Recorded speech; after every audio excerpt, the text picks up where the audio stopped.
Hello and welcome to Church Street Park here in magical Morrisville, North Carolina for this edition of minor league cricket with the rematch between the Fort Lauderdale Lions and the hometown Morrisville Raptors. The last time we saw these two teams face off, it was a super over thriller and more fireworks to be expected.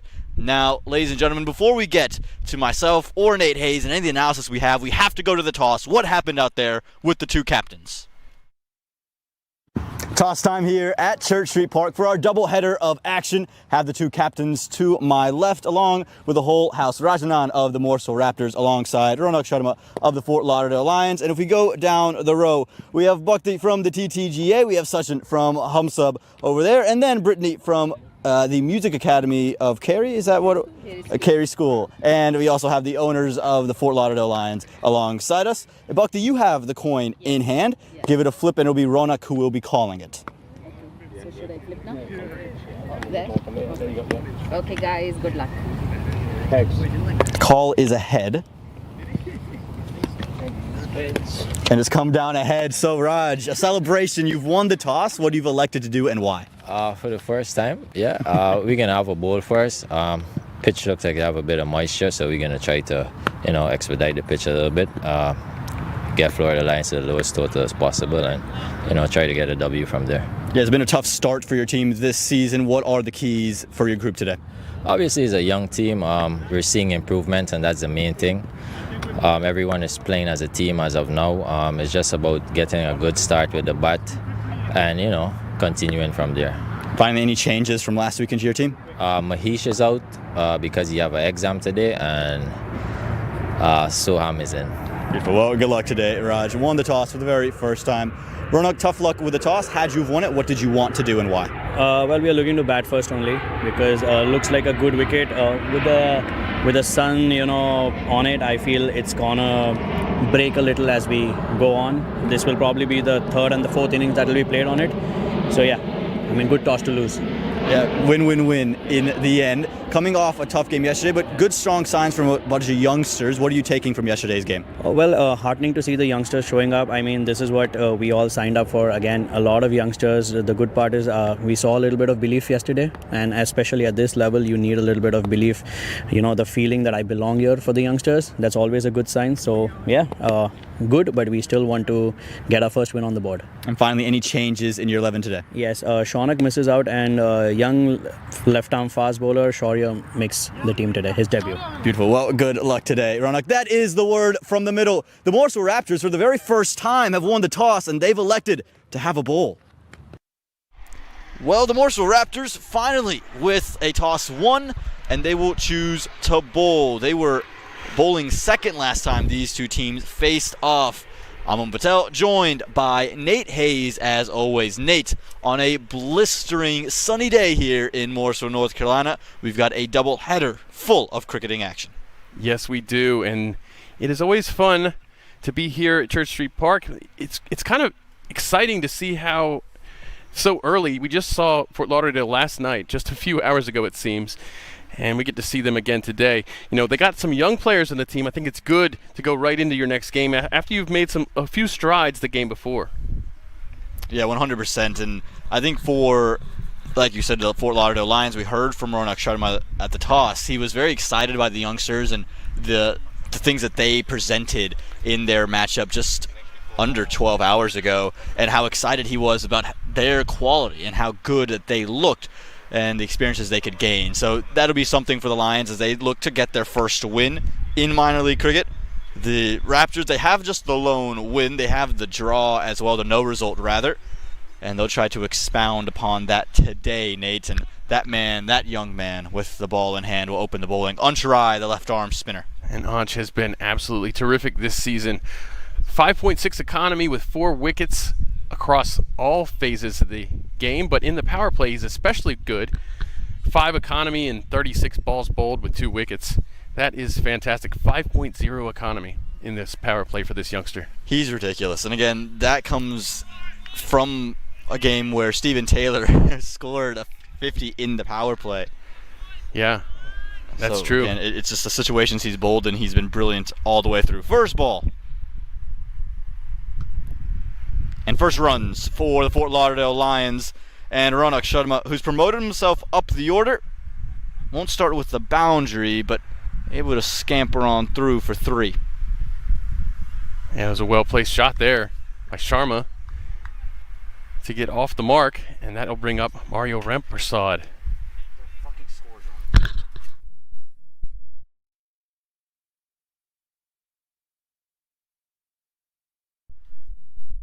Those 3 runs went to Sharma, and we'll get that fixed here soon. Mario Rempersad and Sharma here. This is the biggest partnership for Fort Lauderdale. They're going to want to stay together throughout this power play, put up some runs. This first phase of the innings is so important here at Church Street Park, isn't it, Aman? No doubt about it. And these 2 in particular, they are really the glue of this Lions batting attack. Now, it was an untry wicket of Mario Rempersad that was the difference, wasn't it, for the Fort Lauderdale Lions in the last matchup with the Raptors? Yeah, and allowed the Raptors to crawl back into the game. They really looked like they were going to be put away, but they took it all the way to the super over and won. Mario also had a lot of strong words to say about Ansh. You got a chance to talk to him about it? Oh, yeah. He really thinks that Ansh is a rising star here in the USA, not just in Morrisville, but in the USA in general. He plays for the U19 squad, which is going to that U19 World Cup. A lot of good talent here in Morrisville, and Ansh Rai does a great job representing that talent.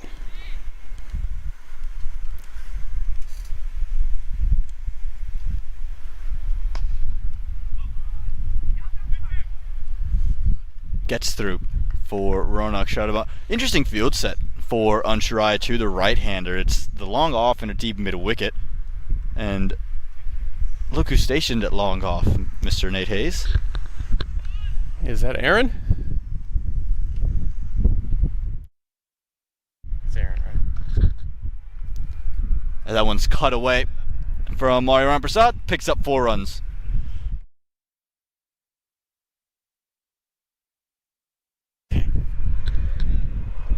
All right. 2 to go from the over.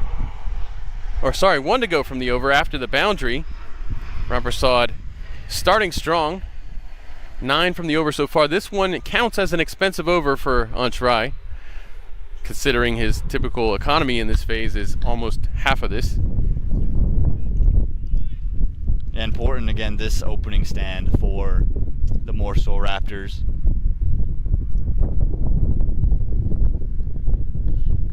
And for the Fort Lauderdale Lions, not to lose wickets in this power play. Close of over 1, 9 for none. Here's a look at that boundary from Mario Rampersad, Nate. So good cutting the ball. So good. You see how he strides towards that. He gets himself into the shot. Mario's very good at playing it where it is. Yeah, and it's a very similar delivery, actually, to the one he got out to from Ansh Rai a couple of weeks ago. And the difference there was, like you mentioned, that back foot getting closer to the ball. Instead of reaching, he didn't get the elevation. This time kept it all along the carpet, and it works out to their benefit. It's, for the Morrisville Raptors, a change. They've typically opened with Rajanan from the Shiloh end of the ground and then gone into other options. Nanan has elected to hold himself back because of Ansh Rai's success, but this other youngster here has been a real find for the Morrisville Raptors, Ritik Uppity. He certainly has. He took a few wickets, took 3 wickets in the death last week. He's got 5 wickets on the season, an economy of 8.22. His power play so far, 3 overs in the power play, 14.67 economy. So he goes a little expensive here, but I would say that was I think 1 bad over there. He's definitely shown promise. Does get that ball to nip back in. Something to watch for Rampersad. And shot him up. Gets that one to swing away. Deemed wide. Yeah, I think that's a good call. It was just wide, I think. For about 80% of the flight, that ball was not wide, and then it just swung away. And there's heavy gusts as well, and it's moving in the direction, as you're looking at it, right to left, across us here in the commentary box. So that'll be something to watch for the Uppity, and I think that's why you're seeing a second slip be brought into play. And quite a windy day. You can hear the wind. Oh, what a ball there. His length is going to be key. I think he needs to be a touch straighter. However, not much protection for him behind point, and for Ronak Sharma, so good on the back foot. Now we just saw an over Avanchrai dealing with a lefty-righty partnership. You're not going to see a lot of trouble from him handling that. However, a little bit different when you're a young fast bowler, isn't it, Aman? Yeah, and the Raptors, again, they've struggled with the extras from their fast bowling department. Uppity has controlled his extras through the season so far, and that's so vital. There it is. Needed the direct hit. Direct hit would have been out, and there's no backup, though. So that will carry all the way as they'll come back and make one run, a risky one, an easy 3. Yeah, you've only got the one fielder over there able to back that up. That's a tough job. You want to be aggressive, Aman, but that was a risk. Yeah, but you can't blame the stumps there. The batters now move basically into no man's land. A direct hit's clearly out. You have to make that throw. Yeah. As either the very straight mid-wicket or the fine leg, you've got to really react and understand where that throw is coming from. Not a lot of time, but you've got to put yourself in a position to make a stop. I think both of these teams are going to have to take chances in this game. I think they're going to have to be aggressive and try to seize opportunities. I think it would have been more of a shame to bite the apple on that and not throw it than take the aggressive route, even though it cost them 3 runs. Gets through for Myron Prasad, picks up another boundary. These batters starting off pretty well here. Full, a little bit wide there, or a little bit right in Mario's zone. All he had to do was get the face of the bat on it, and it was going to go.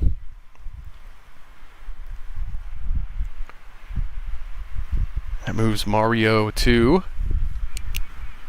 9 from 5, so a very good start for Mario.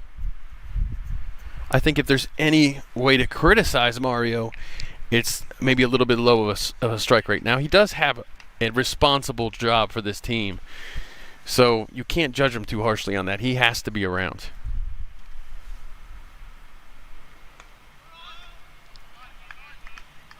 You mentioned has to be around. The reason, again, we spoke about it a lot yesterday, is just the lack of depth for the Fort Lauderdale Lions. We saw good things from Putty Bundla and Wesley Jackson, real things to build on for the Fort Lauderdale Lions, but it's not quite there in terms of you're not seeing this team score an excess of 150 without these two having a big day with the bat. Yeah, I think we have to be honest with this division. We're going to see Orlando later on, but these 3 teams, Orlando, Morrisville, this team here, Fort Lauderdale Lions, all 3 of them young squads, and they're going to have to consider that, and they are. And we see for Fort Lauderdale, they've almost shrunken the batting core a bit as well.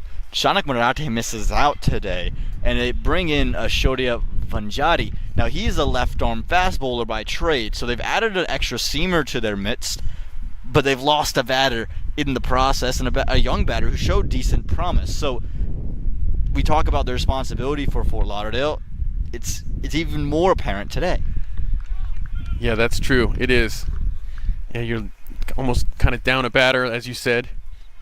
But I think this puts a little bit more, appropriately so, on the shoulders of Padabandla and Wesley Jackson, who yesterday really took strides. Just the one boundary in the over, but still get 9 runs from it, the Lions, 18 for none.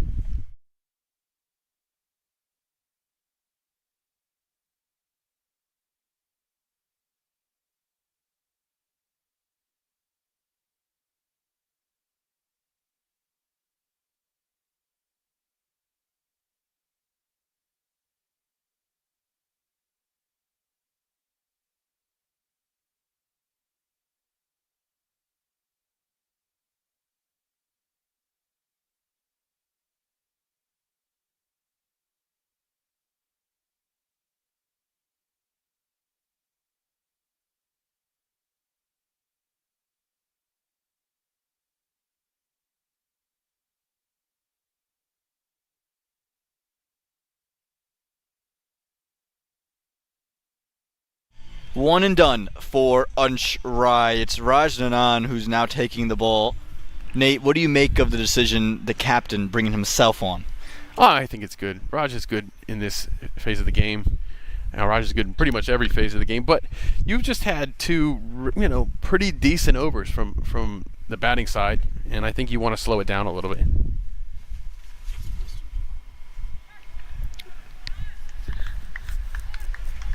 He's sensing exactly what you're saying, and the Lions have gotten off to a good start, a great start, really. 9 from each over, and you just don't want the Lions to get away. We speak about the lack of batting depth for the Lions. There's a lack of batting depth for the Raptors as well.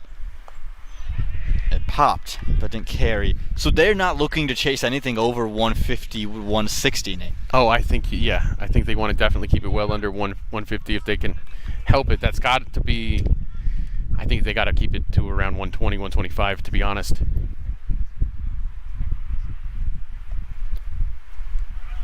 And remember, it was after a win against Fort Lauderdale, the next 2 batting innings for the Raptors produced a combined score less than 140.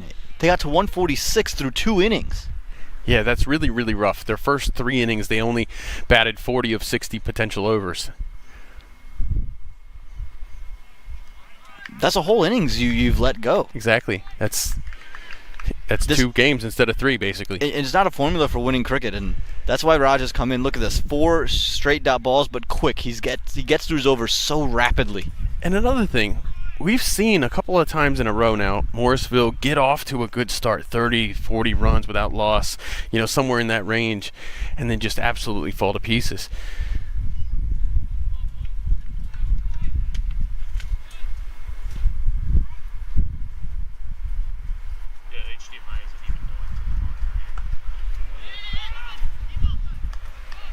Strong start for the captain. And you're just trying to see if you can frustrate Ram Prasad. Again, while there is that bit of maturity and importance to Ram Prasad's wicket, we have seen him try to take on the spinner and try to take the attack back on to a bowling side.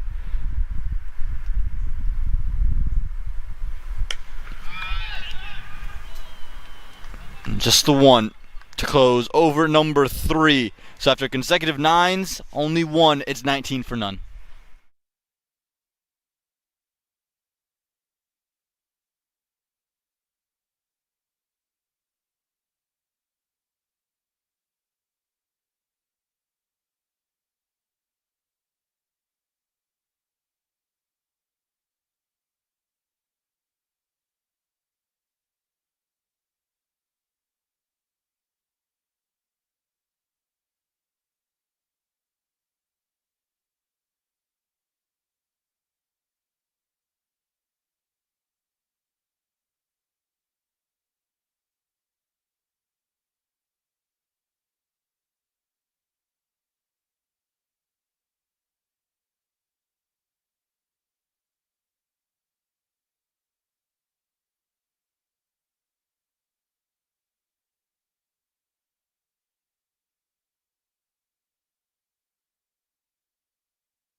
We heard from Rajanan.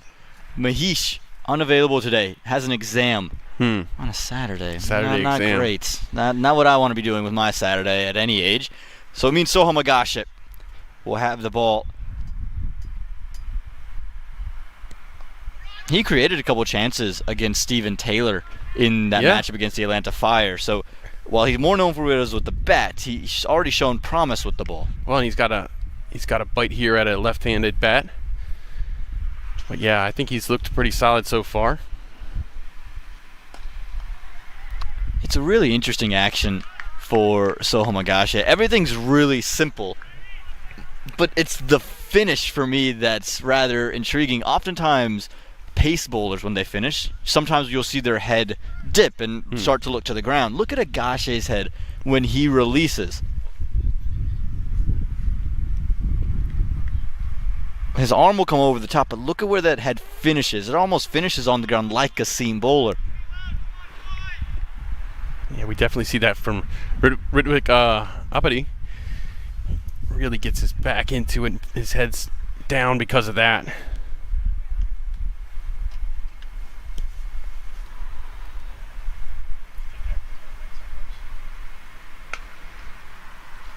Intriguing to see the head finish down, and it's intriguing to see with pace bowlers, you know, some bowlers are able to keep their head so consistently up, True. whilst others have to come down. And you know, the idea is you want to keep your head up because you can keep your eye on the target as long as you can. It keeps your head straight, you don't fall over.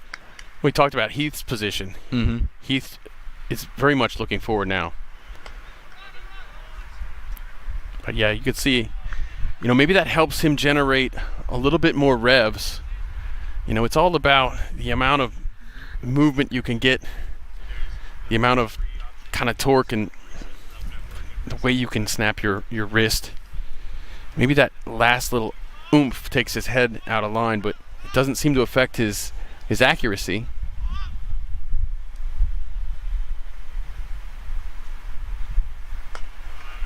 Shot. Very straight down the ground, and Ronak Sharma will not miss out. 4 runs. Well, Fort Lauderdale, they've only have had 4 runs from their prior 10 balls, thanks to that wonderful over from Raj Anand, but Ronak wants to make sure they know that they're there to score. Raj again can take advantage of the spinners on fuller lengths. Well watched from Agashe. Gets home in the end, but Agashe's read Sharma like a book in the end of the 4th over, 26 for none.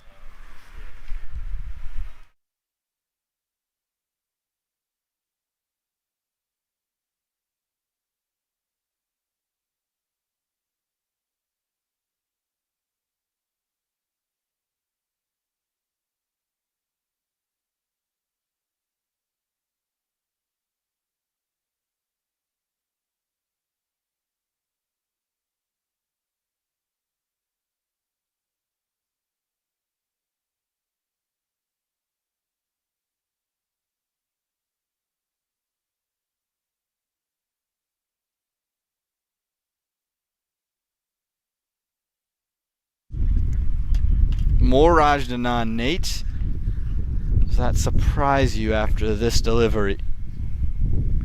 Ooh, not at all. Wow. Well, makes that answer very easy. Come on, you always ask questions to get quick answers. Raj Anand, only 1 allowed in his last over on the very last ball. I think that was his best over of the season. Agreed.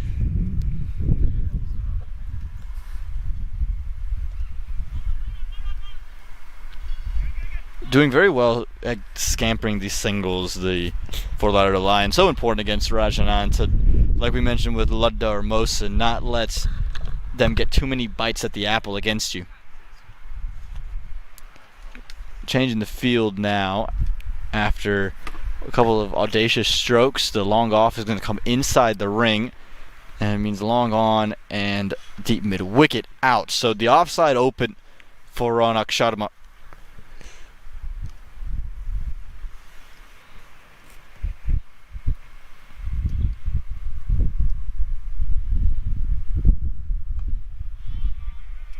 Yeah, you said it, Aman. You don't want too many dot balls against a clever spinner with a couple tricks up their sleeve. They're going to try to read you, and they're going to try to fool you and set you up. It's so easy for a good spinner to do that.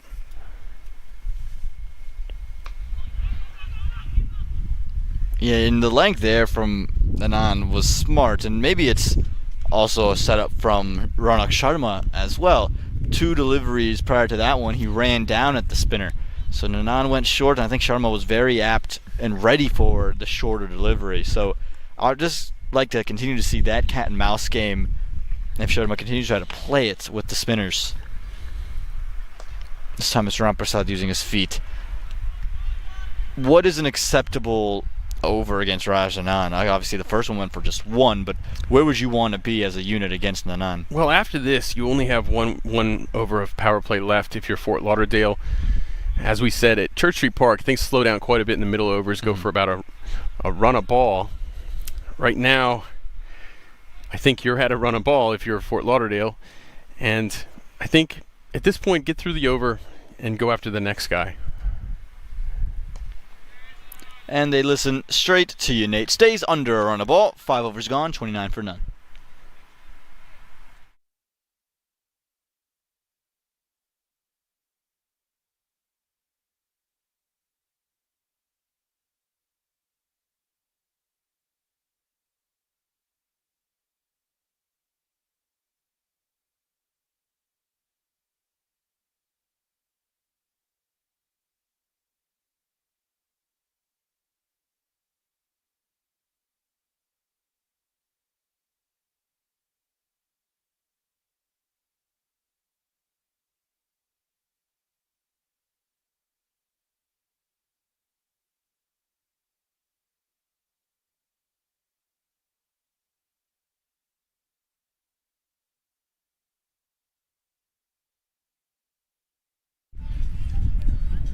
Rajanan throws the ball to Aaron Maladua Patarana.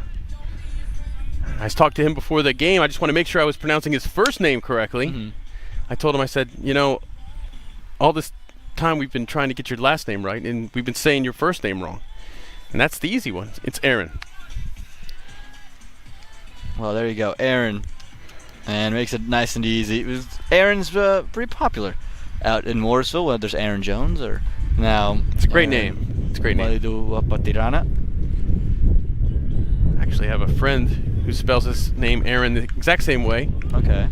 E-R-A-N. There's an Aaron down in Chapel Hill, the greatest collegiate field hockey player ever, Aaron Matson. There you go. E-R-I-N. Mm-hmm. You can spell it a lot of different ways. Usually spells success. What a good ball that was. Almost had success on the very first ball of his spell. He lacked consistency in that first over he bowled a couple weeks ago. Remember, he was short, he was wide, but you see the action is nice and clean and smooth, and he just has to find his run-up. I think once he finds his run-up, he's going to be real dangerous with a little bit of extra bounce. That one wide. So he'll have to bowl that one again after that wonderful start. And again, he's trying to angle everything in to Mario Rampersad, which is great, but it means your line, you've got to start at the right spot. This is where he struggled. Once he bowled a couple of extras and looseners, he then went slower, and got very predictable. So you don't want to start behind the 8 ball here if you're Aaron. No, and you're dealing with a lefty-righty partnership too. Always trouble for a fast bowler. And that one's cut late over the field for 4 runs. Mario Rampersad stepping up a little bit after the lull the last couple of overs. Just away. It was just away, wasn't it? There's a fielder stationed at backward point inside the ring and then a wide short third. And Rampersad's played it to perfection. He split that gap. He loves the width, Nate. So I don't mind the ploy with this field set, but you're going to have to play risk-reward and say, okay, we're going to give up a couple of boundaries through that gap, but we're going to give ourselves a couple of catchers there. He's so good going to the back foot, goes so quickly. Very good with anything that's even remotely short. Oh, and a good answer there. Yeah, it's a slower one. It came out straight away, and you don't mind it for the change of length because he's now tempted Rampersad, and you rightfully called actually in the last over. At the end of it, you said they're going to try to go for 10, the Lions, in the 6th. And you can see a much more aggressive Rampersad, knowing that this is an inexperienced bowler who could just offer a couple of freebies. Yeah, 3 balls to go. They've already got 5 of that. Deep third has been pushed out now. And Mario plays it right where he was for a single. And he'll get off strike, and that'll bring Sharma up on strike. Sharma, man, one thing that impresses me about him is he seems to just have these short, quick movements towards the ball with his hands. He's very short and quick, isn't he? Yeah, I think what's allowed Ronak Sharma to be very impressive, and this is a guy who has been a part of the Baltimore Royals setup, wasn't able to get much experience there, came down to Fort Lauderdale Lions, is now captaining the team. His success in other domestic tournaments have been stemmed off, for me, a change in approach, a slips in place But Ronak Sharma is not really sitting around waiting. He'll pick his ball, but he's been able to score around just the power strokes that he possesses. Ooh, and that one gets through the slip, and it travels for 4. I was going to question where that slip fielder was standing. It's at second. And it just feels like that would have been the wrong spot. Why stand at second slip? Why not at first? If he's at first slip, it's regulation. It's gone shin height right where he would have been squatted. And those are communications that come from your captain, from your keeper, from your bowler. What slip fielder do you want? And with Aaron's tail in, even with that angle of his arm, that slip fielder's got to be much straighter. And we see that happening now. Slip fielder goes a little bit straighter, a little closer to the keeper as Aaron comes from over the stumps.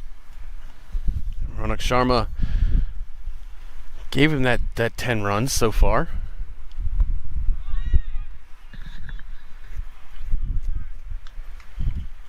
And they'll pass on the run. At the end of the power play, it's 39 without loss.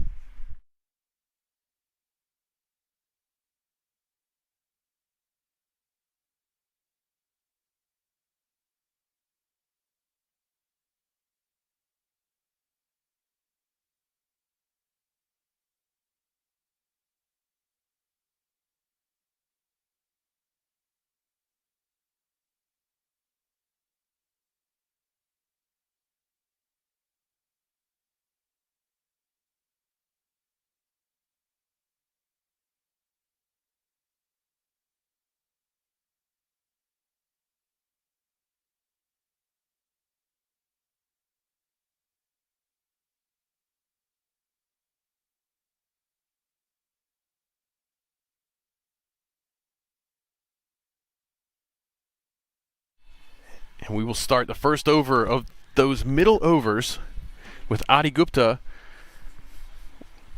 with ball in hand right now against the lefty Mario Rampersad.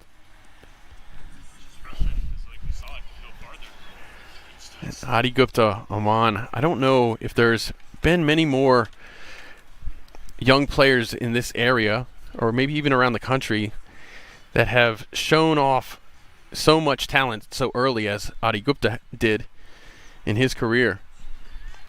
Yeah, no question about it. Again, this was a guy who many people had pegged to, at this point in his life, already have represented the USA and possibly on a major league roster. I don't think anyone would have expected him not to be a part of an under-19 team.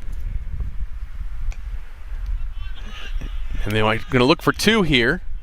They're not going to get it. Running for that first single really opens up that option. If just one bobble in the field, you run hard for that first single, you can always come back quickly, and that's what Mario's always looking to do. He's always looking to put pressure. Sharma takes his guard, but Mario quite good against leg spin this season, 122 strike rate.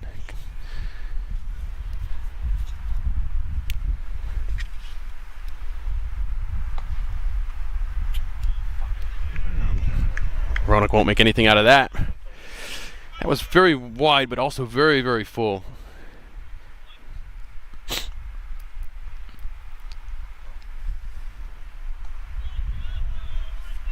And this one's going towards the mid-wicket fielder for 1. Aman, we see him attacking Ronak Sharma at a width, about 5th, 6th stump, and a fullness where big things tend to happen. He's just tossing the carrot, trying to bait Ronak Sharma in those sweeps that he plays. Driven well by Mario, who just wants to put Ronak back on strike. And again, Adi much flatter to Rampersad than he is to Ronak Sharma, and it's a ploy feels the Raptors have identified in their game planning, that they feel that they can get Rampersad off strike and Sharma into difficult positions. Good effort there. But it's going to go for 4 runs. Well played there by Ronak Sharma. Gets a little bit shorter this time and goes to his back leg. He didn't overcommit early. That was the key. Gupta thought with a couple of flighted deliveries that Ronak Sharma might just be on the front foot and be stuck there. Instead, Sharma's so good on his feet and creating width for himself. And that's another shot where there's 2 fielders packed in that region. You have to hit it perfectly, and he's done exactly that. And this one flighted a little bit better. It's going to go to long on, and it's just going to be 1 to end the over to wrap it up at 47 without loss after 7.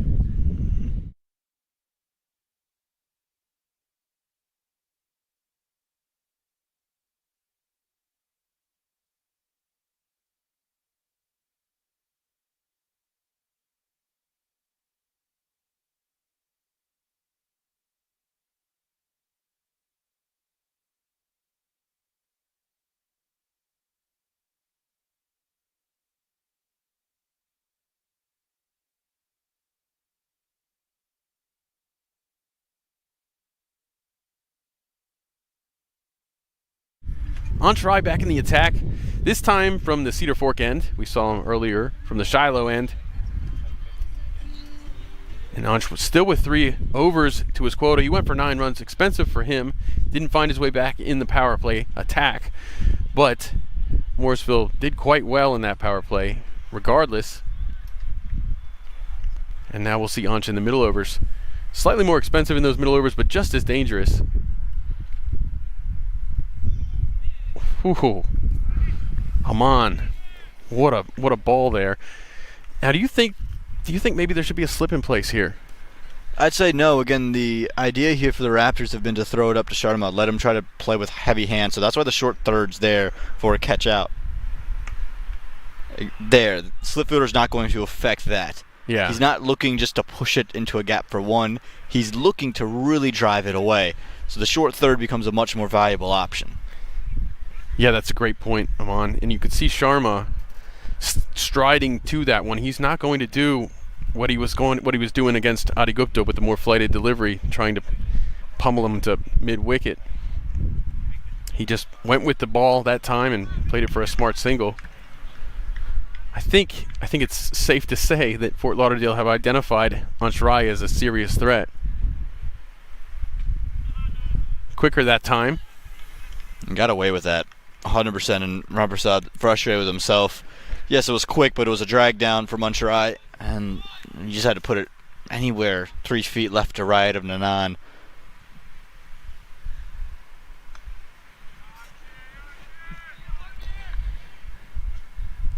There you go, Mario. 2 big whacks. Just 1 run out of it. Intensity from the Raptors in the field right now. I think they understand that they haven't done the job that the community's been after. Again, the Raptors are a team we're competing for championships, and you don't want to sit there and say this team can't compete for a championship, but they haven't gotten off to the start that would allow them to do that. And this is a proud cricketing community, and they've expressed their frustrations with it, and this Raptors team would have heard it and would be fueling them into the week. What a ball there.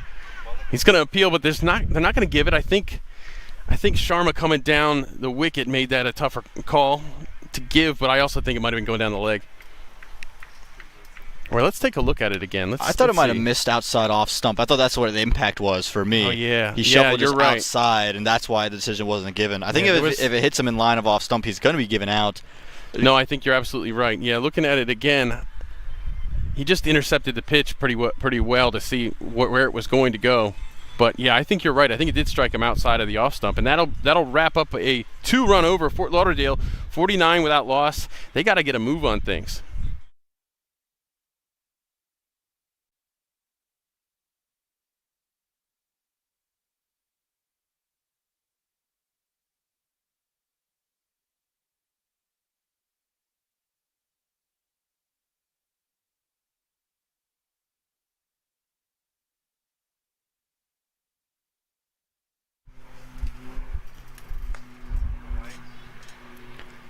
Nate, we've seen Adi Gupta now throw it really far up, and which is more than fine.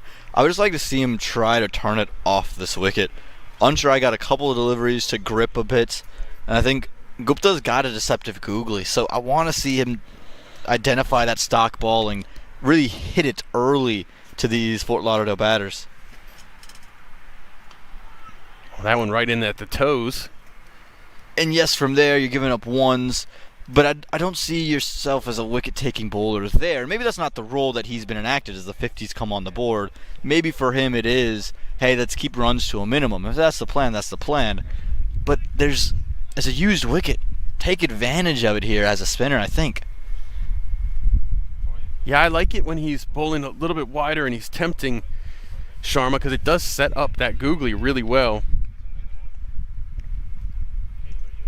Mario on strike here.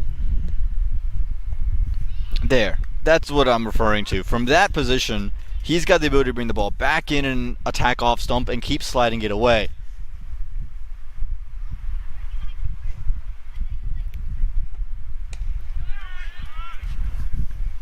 Mario's going to take one there. They're not going to go for two.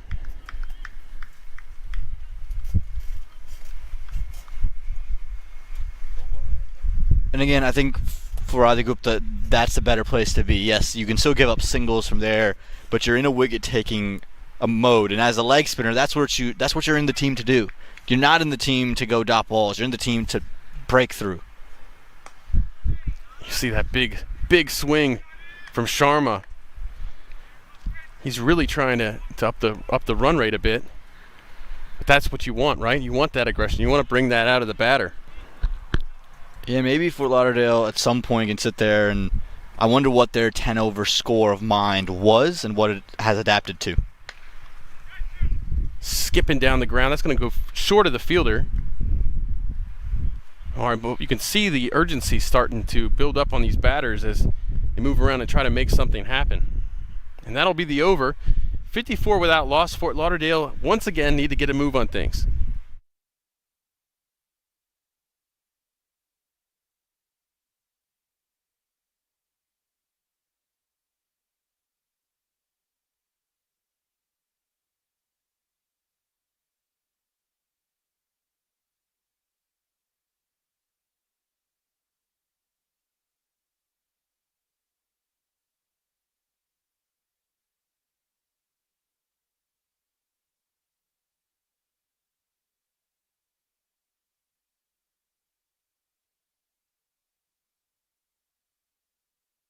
So one more over to go in this first 10 in the first half of the innings.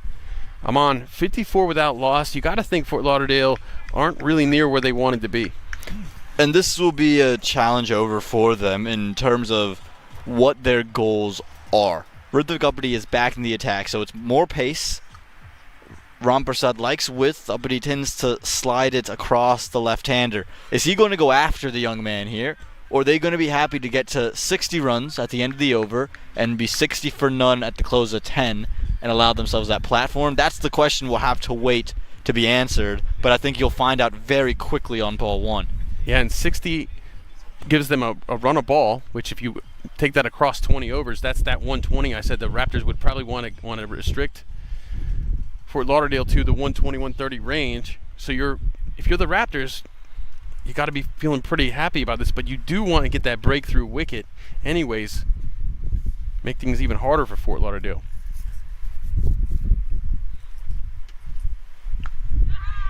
And it's up. And it's going to fall safely. Just one. Oh man, when you're a bowler and you see the ball go up like that, get your hopes up, don't you? Yeah, and it's a great ball from Uppity again. He gets that extra bounce because of his height. Gets it from a nice high arm action and the whip down. And so it's just risen on Ram Prasad. Remember, he got the wickets of Agni Chopra, of Gunwarjit Singh, and of Sharad Lumba all on short deliveries, angled right at the head and the batting shoulder. So the right shoulder for the right-handers and the left shoulder of the left-handers. And very effective. So Mihir Patel stationed a backwards square leg. Don't expect that to be the last time that Ram Prasad hits one out there, and George Baldwin is now in that position for the right-handed Ronak Sharma.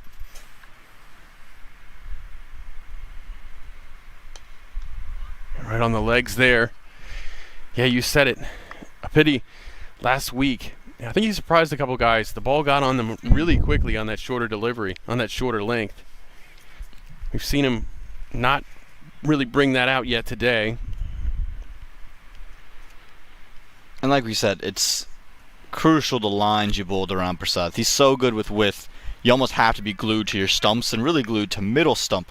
And if he cuts you off middle stump, you'll take that as a win. But you can't just give him that free license to maneuver the ball through third and point. Yeah, give him any width and anything short, especially, it's going to make you pay.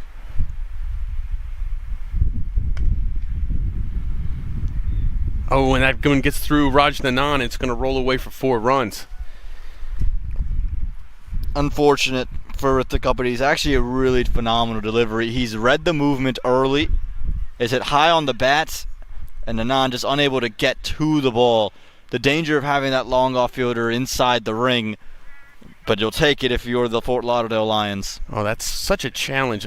Mario doing such a good job of giving himself just enough width to make that happen with his feet. And you can see, he's not the tallest guy, so he can make width happen pretty quickly. Just the slightest movement. So as you said, yeah, you have to be very particular about your line with Mario. Whew, that one's going to make it for 4 runs. Mario just pivots and helps it along. It's not a great line from Ritik, not too much goes right from there, but I think Ram Prasad would have just had his heart in his mouth for a moment. There's a fine leg, and he's just gotten it fine enough. Any bigger of a bat swing would have gone straight to that fielder. Yeah, he did just help that along just enough. As you said,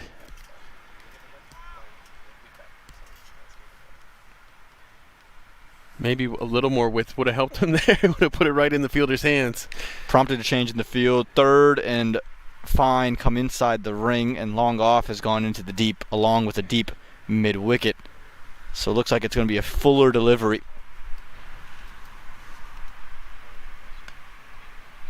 And exactly that. And that'll limit just to 1 run.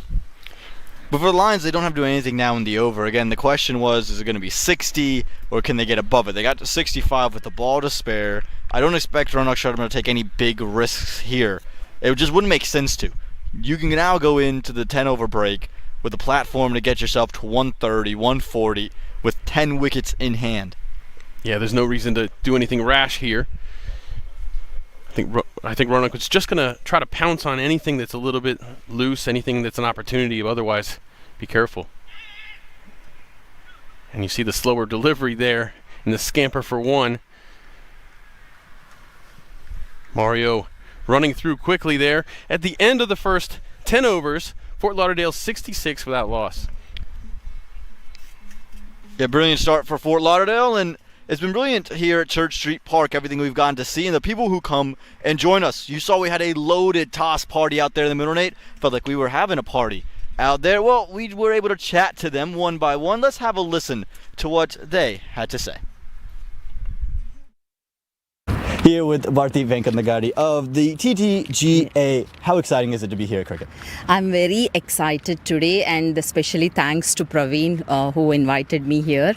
So I have been here seeing the matches, but this is first time. I mean, this ground is used for our cultural event, but this is first time I'm doing the toss, and I'm really excited about it. So yeah. Here with Sachin Joshi. Tell me what cricket means to this community here. Hi, thank you for inviting me. And cricket, being from India, cricket is very close to my heart. I'm in this neighborhood for past 25 years, saw this place coming up together. So it's cricket, it's a team work. It's how as a community we work together, and more than who wins, who lose, it's the energy that brings to the community is what it attracts me to the cricket. So cricket is nothing but a teamwork and bringing community together for me. That's what we do as Hum Sab too. So I'm very happy to be here, looking forward to the matches, and good luck to both the teams and other teams as well.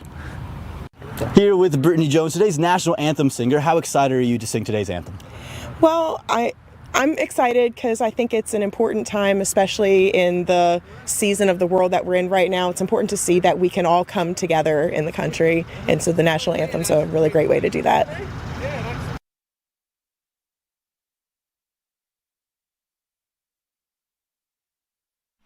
great to hear from the three, and for Brittany Jones, her first time at a cricket match and singing the national anthem. Really cool. And for the Fort Lauderdale Lions, I love the start they got off to. Their openers, well, they've put together a 66-run partnership to start. 36 for Ram Prasad, 28 for Ronak Sharma, and they've done it nice and simply in the end. For the Morrisville Raptors with the ball, Nate, what do they need to do to take wickets? Well, Antrai still has 2 overs left. That's big. Ritwick, we'll see hopefully him recover from his most recent over. Rajanan 2 in hand. Agashe, they just need to keep it going. They need to keep doing what they're doing. I think don't get desperate for anything right now. Just I'd say, stay on course. I think what you just said there is rather interesting.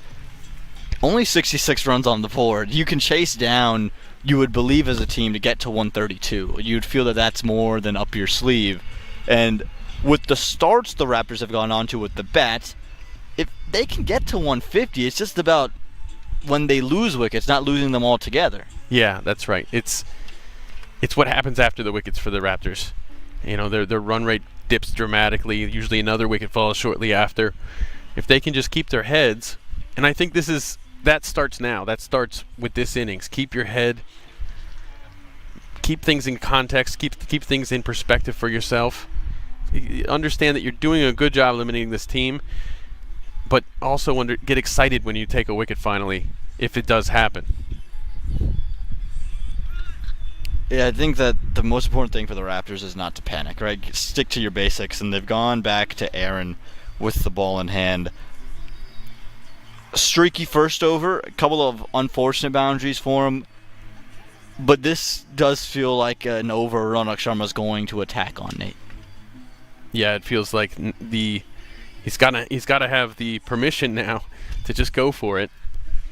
As he said earlier on in the toss interview, talking about how exciting it is to be a part of a young team like this. The older guys have to take on a responsibility that might sometimes be a little bit outside of their playing personality. And if you're a player that likes to go quickly, sometimes you have to slow that down a little bit for the good of the team. But this is the phase of the game, especially, you're seeing a fast bowler come in the 11th over here. If you're Sharma, you might just give yourself the liberty to just take it up a notch. It is Sharma on strike. He likes anything full and wide or short and wide. Straight away. And one bounce to untry. A cry for a catch. It was a real cry, and at the very last moment decided against it. It would have been a trick. I mean, he did a lot of work to get there, but it would have been a phenomenal effort to catch that. And Ronak Sharma was talking to the umpire there. He's saying it's gone above my head. Ronak, you've played at it. It can't be a wide. It's been given 1 for the over. Had he left it alone, it's 1 run. Yeah. They score the 1, but you take the ball. So you've almost effectively lost your team a ball, if you will. True. Yeah. I mean, I guess maybe he was clamoring for the warning, but I guess that was already given, wasn't it? Well bowled. Nice change of pace from Aaron. Again, he's got those variations that can keep a very aggressive cutter like Ram Prasad guessing. Yeah, Mario at 36 right now. From 36 balls. Now he's, as I said, there's one thing he would want to do, he would want to keep improving on, is ramping up his run rate. Wow. That was an absolute looper. Yeah, a lot of people see a full toss and think, oh, that's 6 runs every time, but when it's dipping like that. Yeah, and that's brilliant actually from Aaron as well. It's a great variation to have, and for the Raptors, I think what's more important than maybe an opening bowler for them is a death bowler. Ritwik Upperty has proven he can do it from one end, but you don't have a second seamer that you feel that can give you that death bowling. I think Aaron is making a real case for himself. Yeah, this being his second over of the innings, it'd be interesting to see when he continues. Those are the deliveries he's just got to cut out. again, he's one of these young Canadian players down here for development, a brilliant part of the league this year, Nate. And while it's not new to have Canadians, this many young Canadians has definitely been a real intentional ploy from the folks in minor league and Major League Cricket. Yeah, it looks that way for sure.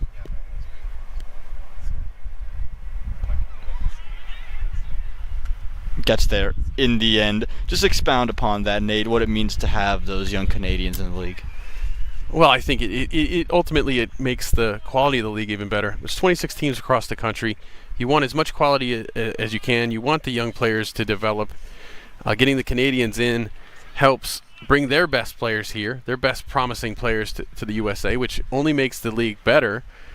It helps build relationships between the two countries, which is very important. These two countries, neighbors, both very competitive.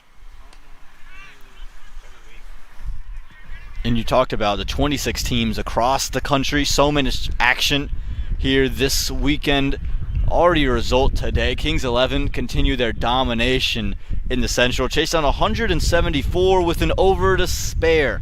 Whoa. Nate, this team is just sensational. And they were led by an unbeaten century from captain Corey Anderson and a 59 from Obis Pinar.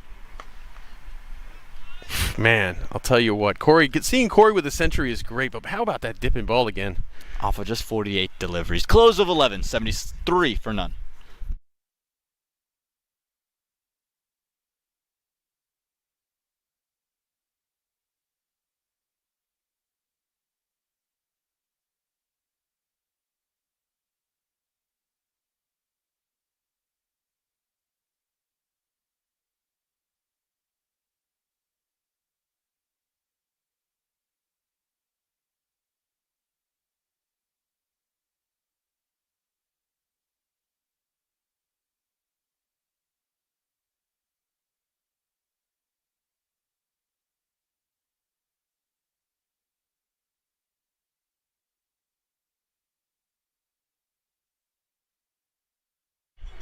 More on try to come.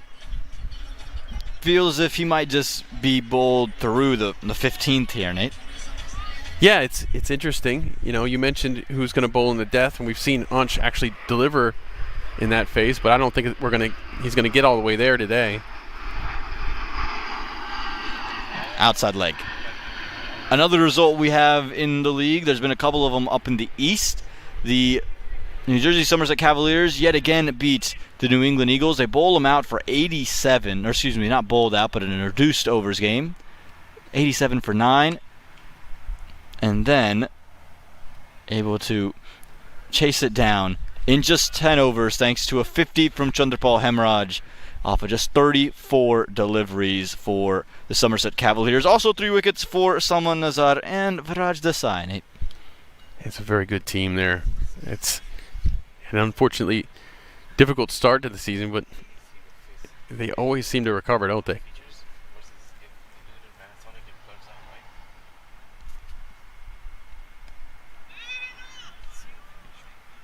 I'm curious to see when Ronak Sharma takes the restraints off of himself. It feels that it's been the opposite. He started out very aggressive, and now has gone back into a shell a bit. I think it's partially due to who's got the ball. We've seen them both cautious against Ansh.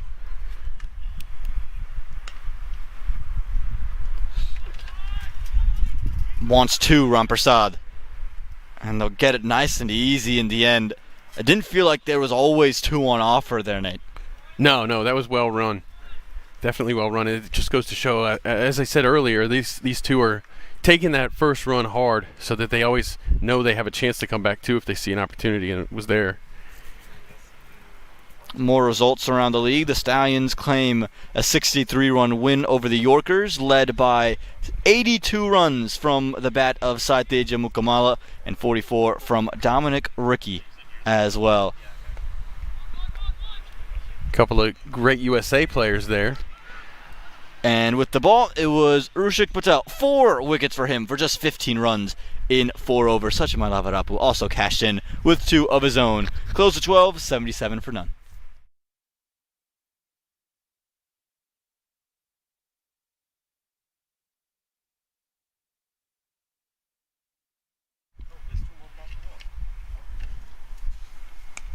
Mind you, I was a little early on the close of that over. Must be playing tricks my eyes with me on that scorecard. Now we've gotten to the end of the over. Yes, we have. Close of 12, 78 for none.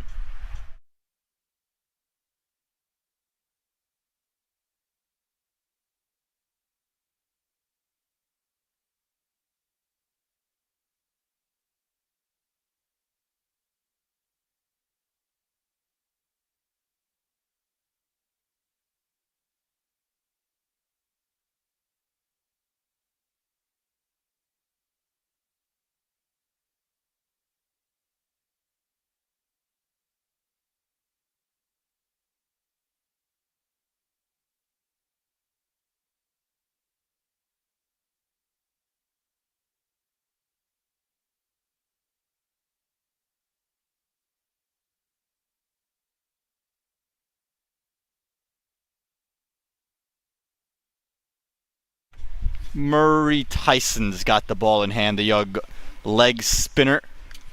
Surprised to see him in here, Nate? No. I mean, I think it's a good time for him to bowl. We saw them trying to score against the leggies a little bit more before. Slapped away, but fielder in place. Yeah, we'll be curious to see what the end result ends up being for this Raptors team. Oh no, no ball. That is a cardinal sin. And here comes the free hit. That brings Sharma on strike. And right to start the over with a free hit. Come on, this is one way to get your run rate up. We saw it last night. First ball, no ball, really ended in a bloodbath. Oh. Well bowled. Really nicely bowled from Murray. It's a dipping Yorker, and it was just a smile on the face of Ronak Sharma in the end. What a great ball. I don't think you could have dialed up anything better than that. Try to play the big helicopter shot too, Nate. Something was going to happen on that delivery. Oh, incredibly well bowled that. Yeah, what a dangerous ball. See Tyson throw his hands on his head. He wanted that to beat the bet. If it had, Sharma would have been gone. Yeah, Murray's shown good ability in his overs. I think there's been a couple occasions where you would say maybe a touch loose, but I think once he finds that length, he's so hard to put away, and he's got great control.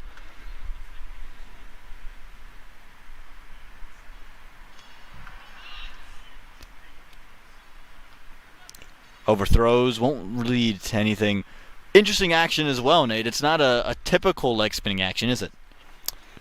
No, but he gets good revs. I was standing out there when they were warming up, watching the ball come out of his hand. He does put some good revs on the ball. But it's more of like a top. It's more of a drop down, straight down type of a dip. Yorking. Ronak Sharma consistently. They come back for a second, much to the frustration of Murray Tyson, but this is exceptional from the Lions in terms of they're not finding boundaries, Nate, but they're keeping the run rate moving. Right, and sometimes a leggy might prefer two than one because it brings the same guy back on strike, gives you a chance to make something out of the last ball, maybe use that to help set up the next ball you're going to deliver.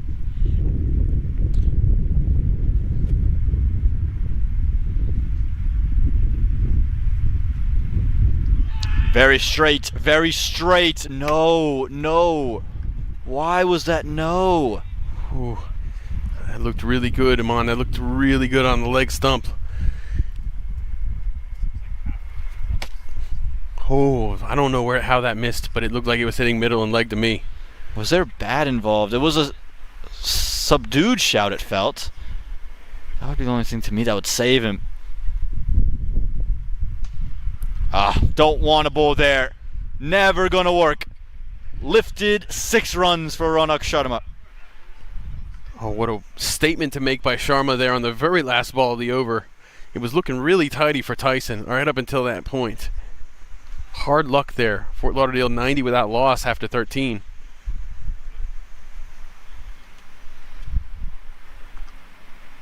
He absolutely just annihilated that, didn't he?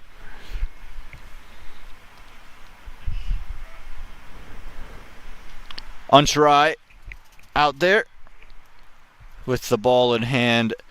Beautiful work from our entire crew bringing you these pictures on your screen. Nate, this partnership is getting out of hand. 90 runs, and it feels like they're starting to just find more and more rhythm. Well, that's because they are. Yeah, we've gone from something that Morrisville would be happy about in the first 10 to 90 runs without loss, 7 overs left. And right now, the culprit is the lack of wicket taking for Morrisville. Well, if there's one guy that could change it, it is Unsharai. I'm just having to wait for Ronak Sharma, who wants a new set of gloves. But again, you've mentioned his economy rate, but remember the last time the Raptors and Lions played? What was the big moment? It was the wicket from Unsharai of Ramprasad that turned the entire tide. Yeah, it really, we mentioned it before, but it looked like Fort Lauderdale was going to walk away with that. And if they were going to get a wicket to keep things tidy, it had to be then. Taken on cue, Unsharai. He does what he does best and take massive wickets. Anchi in his final over of his spell today. And it's just a matter of time with Anchi, isn't it? There's only a few certainties in life: death, taxes, and Unsharai taking a wicket. End of Mario Ramprasad. He misses out on a well-deserved half century. It's 90 for 1.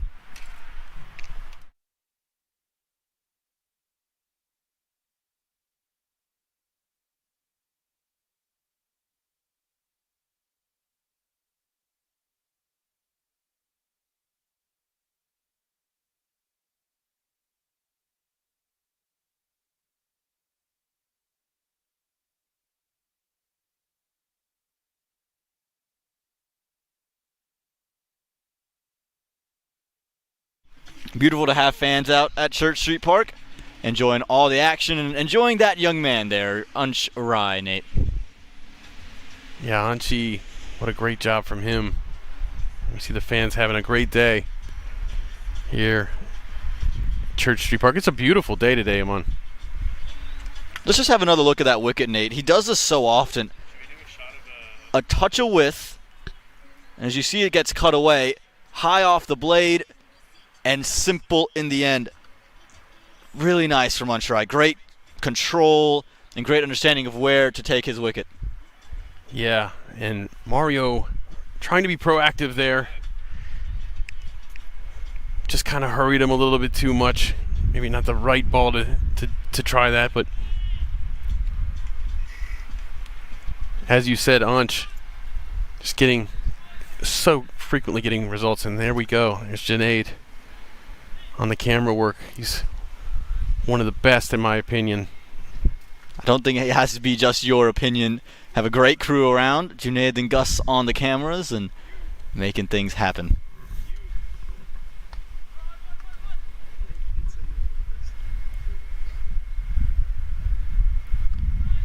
Well, there's your wicket, Nate. So what happens next? It's Nehal Katakdan that's come out. Are you surprised to see him out and not a Wesley Jackson, not a Satwik Patibandla? Maybe a little bit after last night, but I mean, Anch still has 5 balls to go. I think they might have just measured that Nehal here is the best to get him through this particular moment.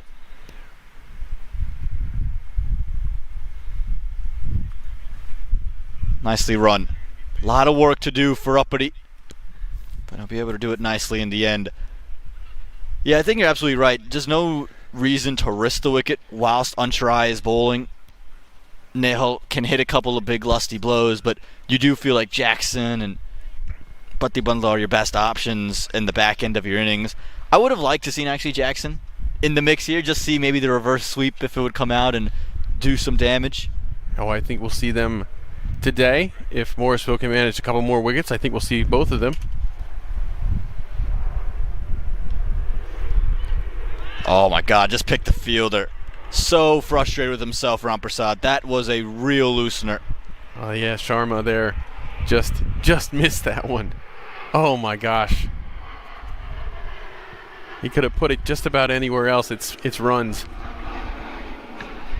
Good stop there, though, by the fine leg.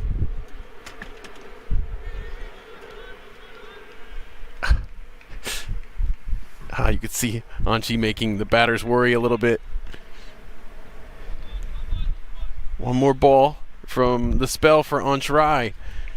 19 runs only so far with his wicket, with the only wicket of the innings. And another wicket once again of Mario Rampersad.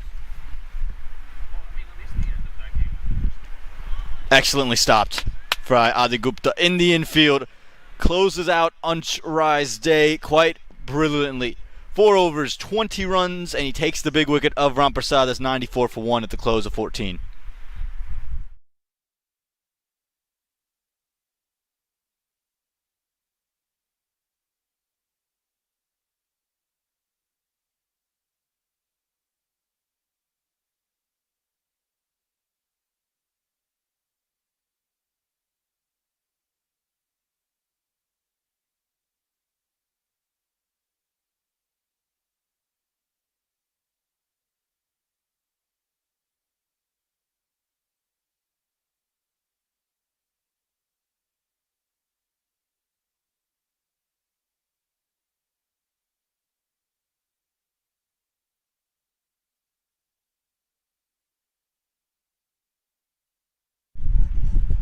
Rajdanan now. He wants a crack at the apple. He'll take 15 and probably 17 as well. As Ronak Sharma sets to face. Sharma so far more than happy to just plug the runs along. Is there an over point for you, Nate, to where Sharma decides to go, or maybe Gatak Don decides to take the onus? Just about any time now, I think. You know, we got 5 overs and some change. You know, Gronk's going to want to get his first half century this in minor league cricket history, in his minor league cricket career. He's going to want to get his first. I think today's the day to do it. Maybe just wait till you get that 50 and then really turn it on. He's gotten close a couple of times this season, looking to convert. Well bowled from Nanan. He's got that arm ball that whips past. We're really seeing great stuff from Rajanan today. He hasn't been bowling at his best, in my opinion, but today's great. Up, chance, fall safe. Just a couple of bounces. The Raptors would just feel that was so agonizing because it's not the first time it's happened where the ball has just been chipped right in between a couple of fielders. Sharma's previous high score was 47.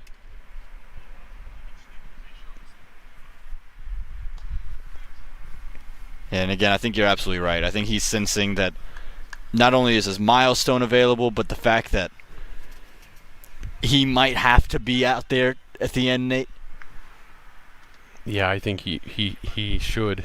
One of these two should. Sharma obviously has his eye very much in.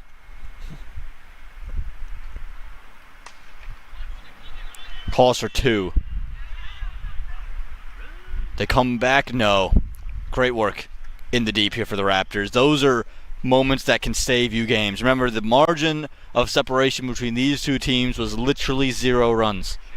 Yeah, that's true. And today looks like it is heading in that direction to be another very close one.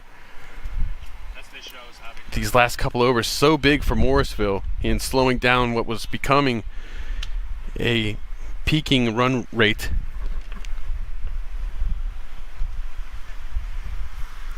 Another quick single and another 5-run over here. Nanan's only given up 9 through his first 3. It's 99 for 1.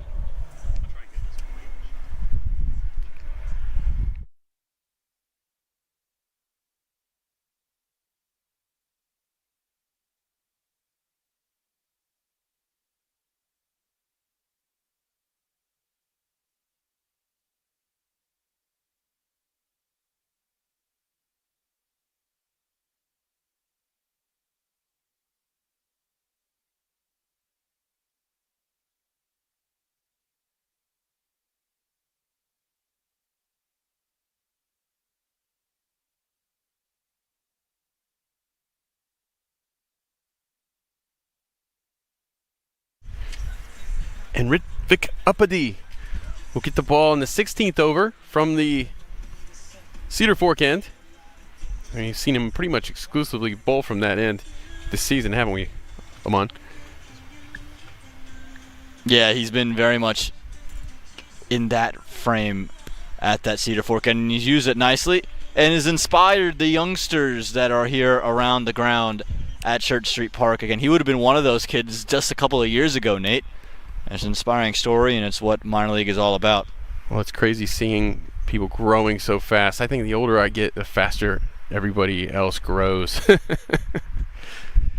it's funny to see these kids, and you see them one day, and then you see them another day, and they're a whole head taller. I might be calling minor league cricket with you at some point as well, Nate. Oh, absolutely. Who knows? Nothing surprises me. They want the single. Good heads up running there. Very good stuff. Nate, you missed my joke there. You met me when I was about that age there, and so I was saying that's that true. you know that you never know what those kids end up doing. I know, and it doesn't surprise. I mean, you know, it did surprise me. Now it doesn't Okay. because of you. Oh, there you go. So I'll clarify it. Yeah, we have a good time here at Church Street Park. Love minor league cricket and what it means for youth cricket, but also just domestic cricket in this country. And we love Church Street Park. We love Morrisville. You know, it's so much fun to be involved in this, and it's so cool to see how things have come along. Obviously, there's always more. There's always bigger strides that can be taken around the country and here, but this is just fantastic. And that's just going to be one. It's fantastic because, again, like you said, it's the community building that gets offered through minor league cricket, not just here at Church Street, but think about what the Philadelphians did and the way they were able to really highlight their community, what the Kings 11 Dallas are doing down in Dallas, and they are putting together a community night at Grand Prairie. There's so many great things happening in community building in cricket. It's very important, and part of that is having schedules come out early enough to make that happen. And that has always been kind of a challenge domestically. But that said, Aman, we know the dates now of Major League Cricket for the 2026 season, and we know them already. It's September of 2025, and we know when 2026 Major League Cricket will happen. I got to say I'm very impressed by that. Yeah, it's not something that you can say too often, is it? And oftentimes you're waiting, okay, you know it's going to be somewhere around this time, and you're hoping schedules kind of align, and to already have that out, and they'll be coming out with venues and things like that to follow broadcast partners. They're already announcing that those will come out soon. Nahal up, but it's going to go to no man's land just over the keeper's head, and they're going to run back for two. Sorry, just over the bowler's head.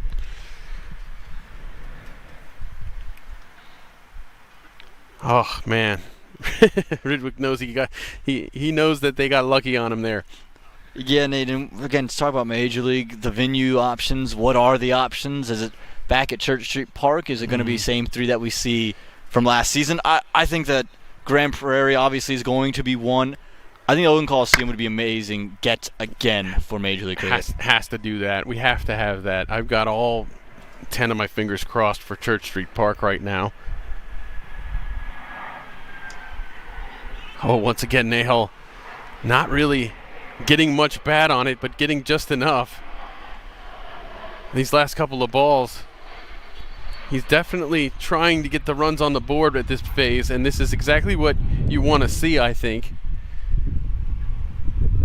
You know, score or sit down.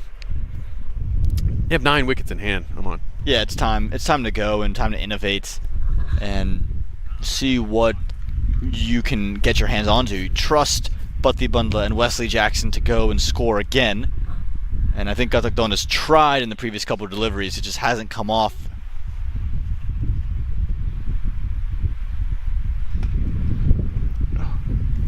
Once again, he's trying to make something happen there. He just gets one out of it.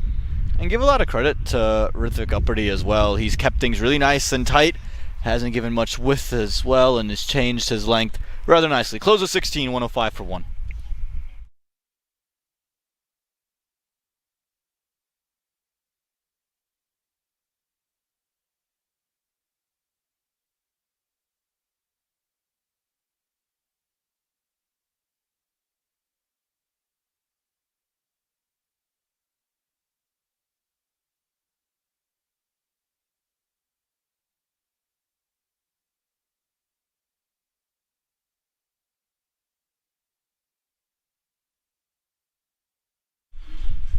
So that's 50 for Sharma, his first in minor league cricket.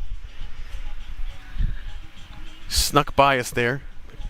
Great stuff from Sharma. And now that he's got that 50, Oman, and we just saw only 6 in the last over.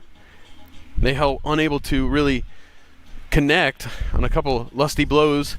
I think that answers the question we've been asking. When is Sharma going to really accelerate? And I think he's going to try to get on strike here so that he can do so. Nehal's going to try to make that happen for him. And that's why you see the field spread the way it is. Deep backward square, deep mid-wicket, and a long on, all for the left-hander as Aaron comes back into bowl. Well, the slower ball fools him a little bit, but he gets lucky and puts it just over the fielder.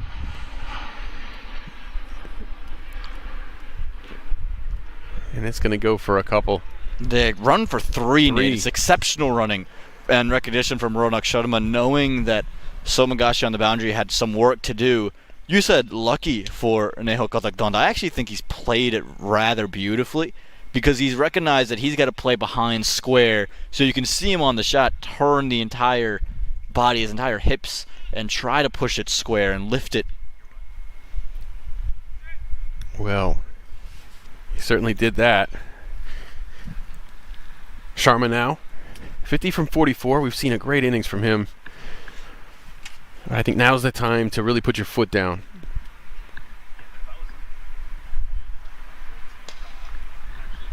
He leans into that one. And that's going to race. Oh, good stop at the boundary there. Adi Gupta throwing it back in. Well, that puts him back on strike. Now you've got 3-2 on your first 2 balls of the over from Aaron. This is exactly what you want if you're Fort Lauderdale. You know, you don't have to reach the boundaries to get the score that you want. You just have to run. You got to take advantage of everything that's out there. They've ran 5 so far in 2 balls.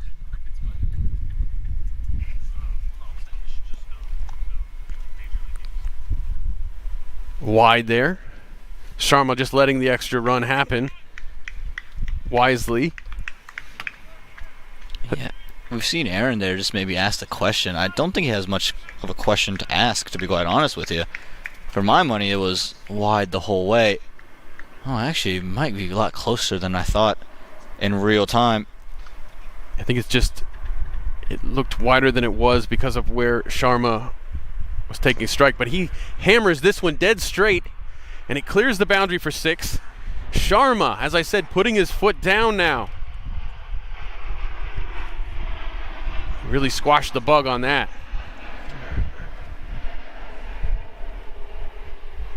Yeah, brilliant. Good use of the feet from him, and was able to get going and get in very nicely. Right in the slot for him, right in his wheelhouse, so to speak.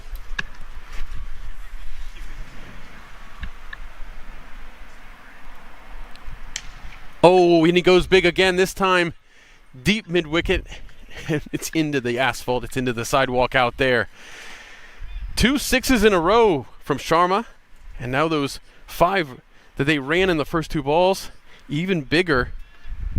This is a huge over right now in the context of the innings. Yeah, just struggling with where to bowl to Ronak Sharma again. He gets to off stump and creates a lot of problems from there. And that's why we were just asking the question, when is he going to go? What's the over he's going to pick?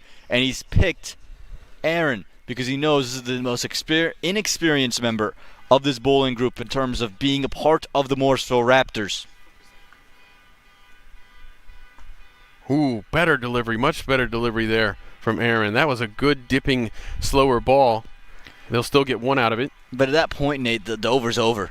You know, and they don't have to do anything off the over. All that single is done. is just allowed Ronak Sharma to retain strike. So this, for me, is a free blow for Nehal. He's got an opportunity to just sit there and swing. I'm not going to take a single here if I'm Ronak Sharma. I'll take 2, but there are no singles. Yeah, I think you're right. Just stay in the flow right now. You know, getting the fast bowler in there for Sharma was a real gift.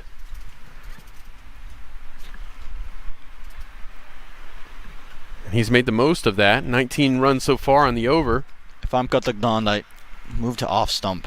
And I just see what can Aaron find if I start to move and mess with his spot. Oof, off the grill there. Oof. Looked like it was helped along first. Didn't hit directly, but deflected off of something and onto his grill.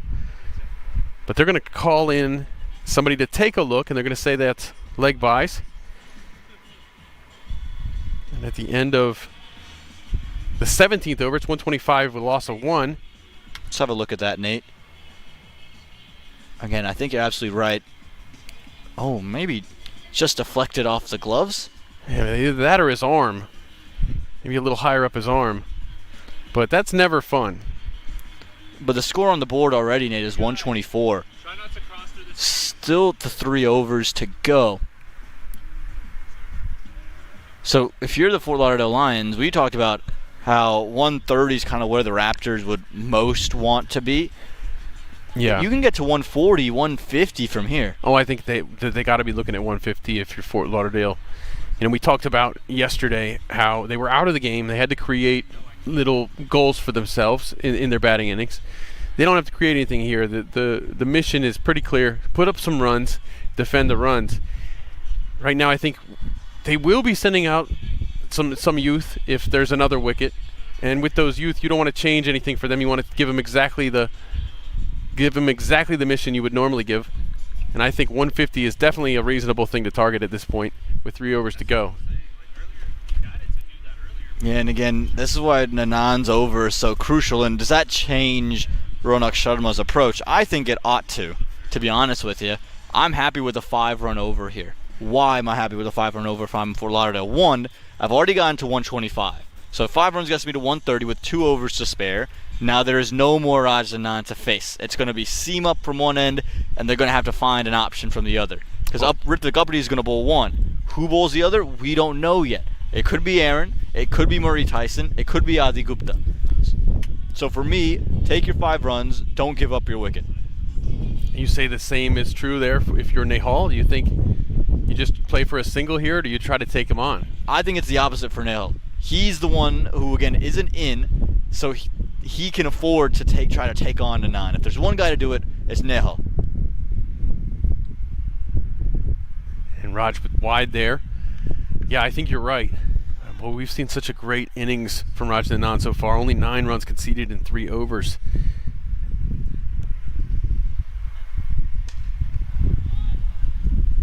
And you can see there, Nehal had some intent for certain, but that'll only be 1 run, and that brings in Sharma.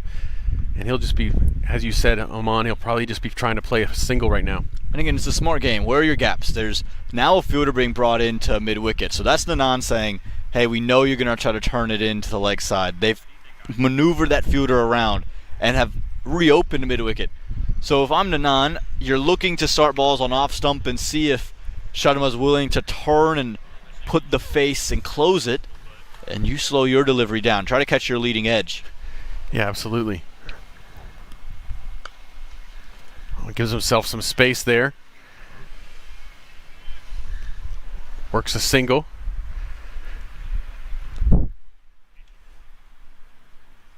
That'll bring the Hull back on strike, and this is where Fort Lauderdale will try to score. Yeah, what does Katakdan have? He's been trying to sweep. Oh, that one just gets through. And for me, the problem there is he's looking to heave it into the onside. He's got to just take a step to the ball and look to push it in the offside. He'll have a much better chance to go over through a wide long off, through backward point, rather than trying to get to mid-wicket in square leg. You do have 2 deep fielders on that offside. Ooh. A hesitation there as Nanan pulls up. Can we dub that a hezzy, Nate? That's a hezzy. I think that's we'll call it a hezzy. We'll do that. Oh, and he's going to the leg side. It looks like it's caught. What a great catch there. Ansh Rai. Terrific catch. You can't keep him out of the game, Ansh Rai. He's so spectacular and does so many things well. And that's another one. Great in the field. Have another look at this. Yeah, they're telling you the ball is coming. Yeah, Nehal Katakdan, he's made the maneuver over. And Ansh Rai down to his left. It's never easy when you have to move, take it outside of your frame. And that young man, exceptional both with ball and in the field. And Katakdan's day comes to an end. 11 off 13, 128 for 2.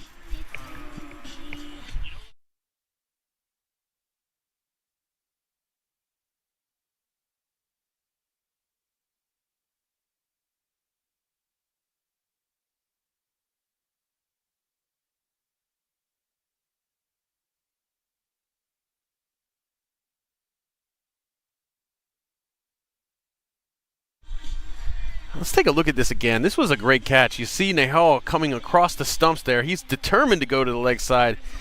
And Ansh Rai says, "You're not going to get it past me, man." What a grab. Yeah, he's a lightning rod in the field and with the ball in his hand. Magic happens when Ansh Rai is around. Now, this isn't Rashish Behera that's walked out. He's got Behera's shirt on. So we'll try to get that corrected for you. Again, Behera's shirt is on this man, and it says on the scorecard, this is not Rashish Behera.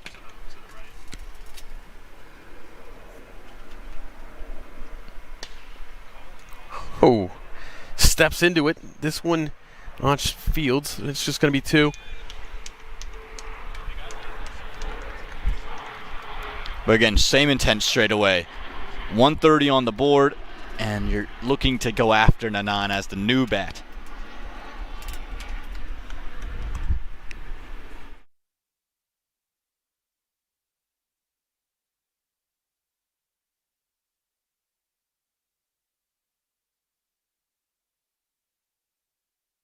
Correction, that is Rashish Behera out there.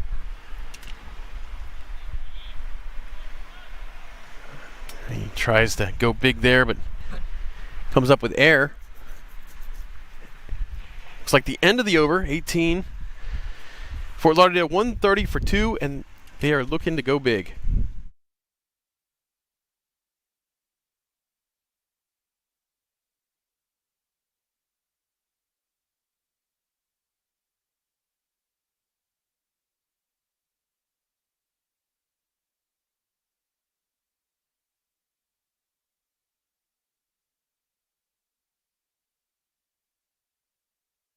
So, Mom, we didn't see the youngsters batting yet for Fort Lauderdale. Of course, there's a couple overs left.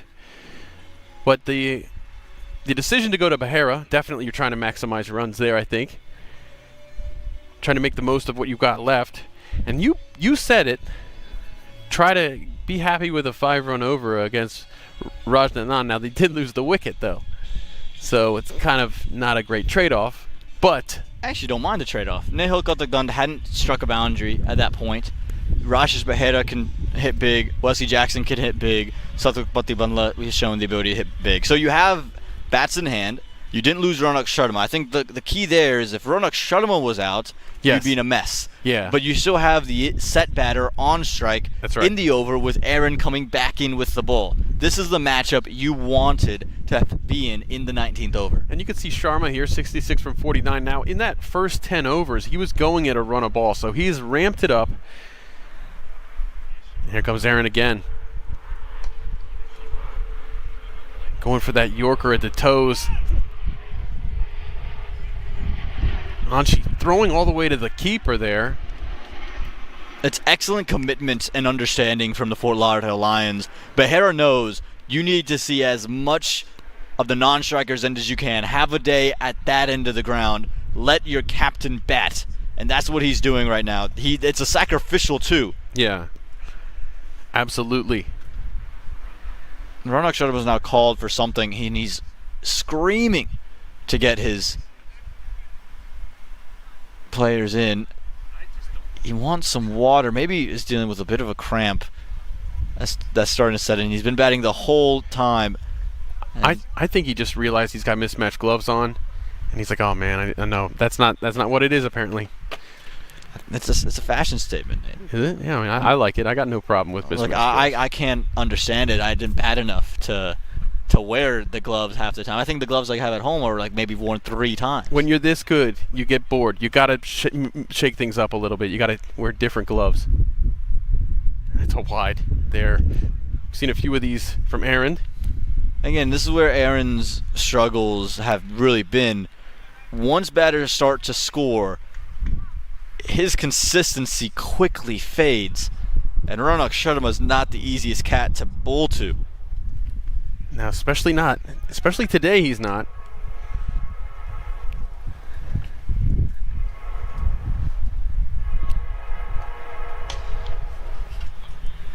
Dead straight.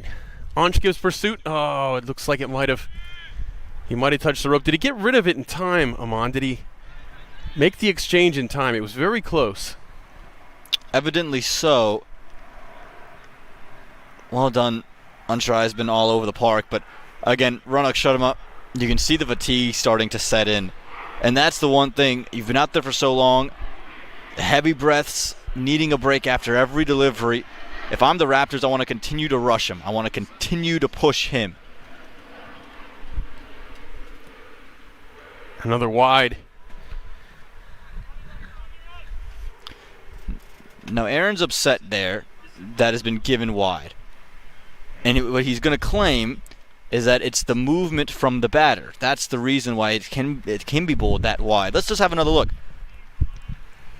I think he's pushed it too far. Again, he's made that move. It's close. It's close. It's very close. I see his gripe there. I see his gripe. It's an unforgiving game for the bowlers, and sometimes you just have to live with that. Goes to the wider line again. Ansh gets it in quickly. He's stranded there in the middle, and he's gone. Oh, just some miscommunication there, as Behera definitely thought Ronak Sharma would have wanted to get back on strike, and he committed to that non-striker end. Let's take a look at this. Yeah, it gets hit down there, and Anshrai knows that they're going to turn for 2, so he just gets it in quick. Whichever end gets it in. And then Behera, again, it's a sacrificial run. He knows that there's got to be 2, but it's the fatigue factor that we were talking about. It's set in, and Ronak Sharma was never going to come back and risk his wicket. Aaron hits the stumps, and it's 137 for 3. Now, Aman, earlier in the over, Ansh threw immediately down to the striker's end, to the keeper. It was a long throw, but I think that got in the mind maybe of the batters that, hey, this guy's going to throw to the keeper's end. I think Ronak Sharma understood that he could throw it all the way down there, and I think that made him decide early that he wasn't going to go for 2. Possibly, I think it's more so the fact that he is physically gassed and visibly gassed out there. Yeah, that probably has more to do with it. Aman. Excellently bowled from Aaron. He's nailed that wide Yorker, and then it's again tremendous recognition from Siddhant Reddy behind the stumps, who immediately ran up to just prevent Ronak Sharma from maybe sneaking one and forcing Pati Bandla to face more strike. And that one looked like it was right there, just inside the line. And that's what it is, a dot ball. Padabandla yesterday took a little bit of time to ease his way in. Looked better and better as the innings went by. Now he has a reputation for scoring big. Here's a look at that no call, Nate. What do you make of it? I think it's a good one. I think it's a very good call. It did most of the movement out of the crease, most of the movement to the side after it passed the crease. There's the reverse sweep, but they've got the third man in place. And that wraps up over 19. Fort Lauderdale 137 for 3.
Well, I'm on.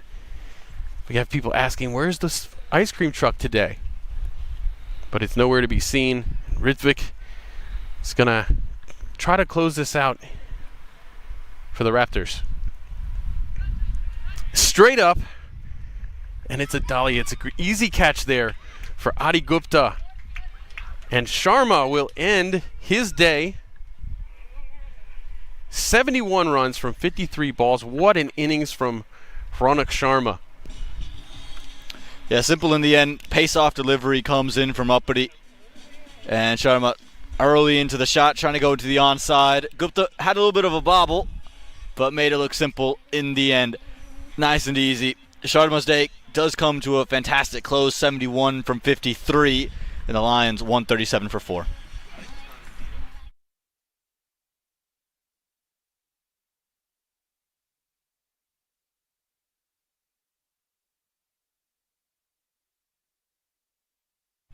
And here comes Wesley Jackson. We were asking when he would get in. He's going to enter with 5 balls left in the innings. His innings last night I thought was very good. And right now, he's going to have full license to go big against Ritvik Apiti.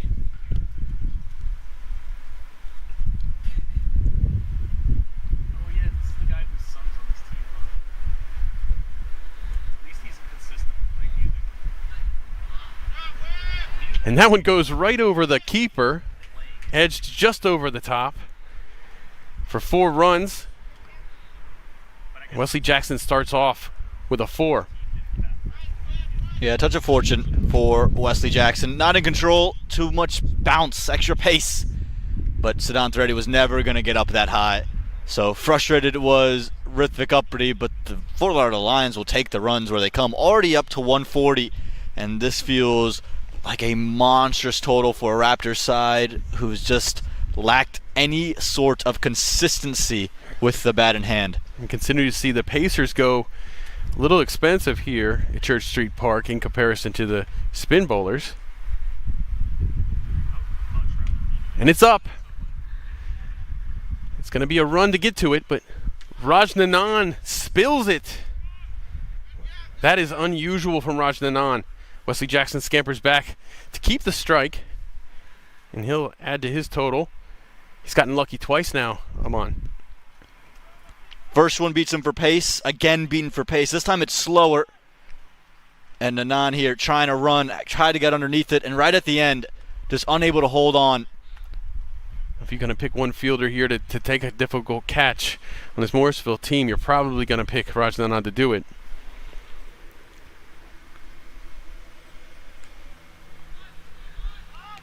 And this one, they're going to try for 2. They're going to push. Why not? And they make it back. But yeah, so Apiti answers with a more fuller delivery. Yeah, it's clever running from Wesley Jackson and Pati Bandla. They would have developed good chemistry yesterday, given their long partnership. But that ball never made it out of the infield. So as soon as you committed to the first, a second was always an option with 2 fielders pressed to the rope and a fielder inside the ring on the leg side, stationed at fine leg. Productive over here for the Lions with 2 to go.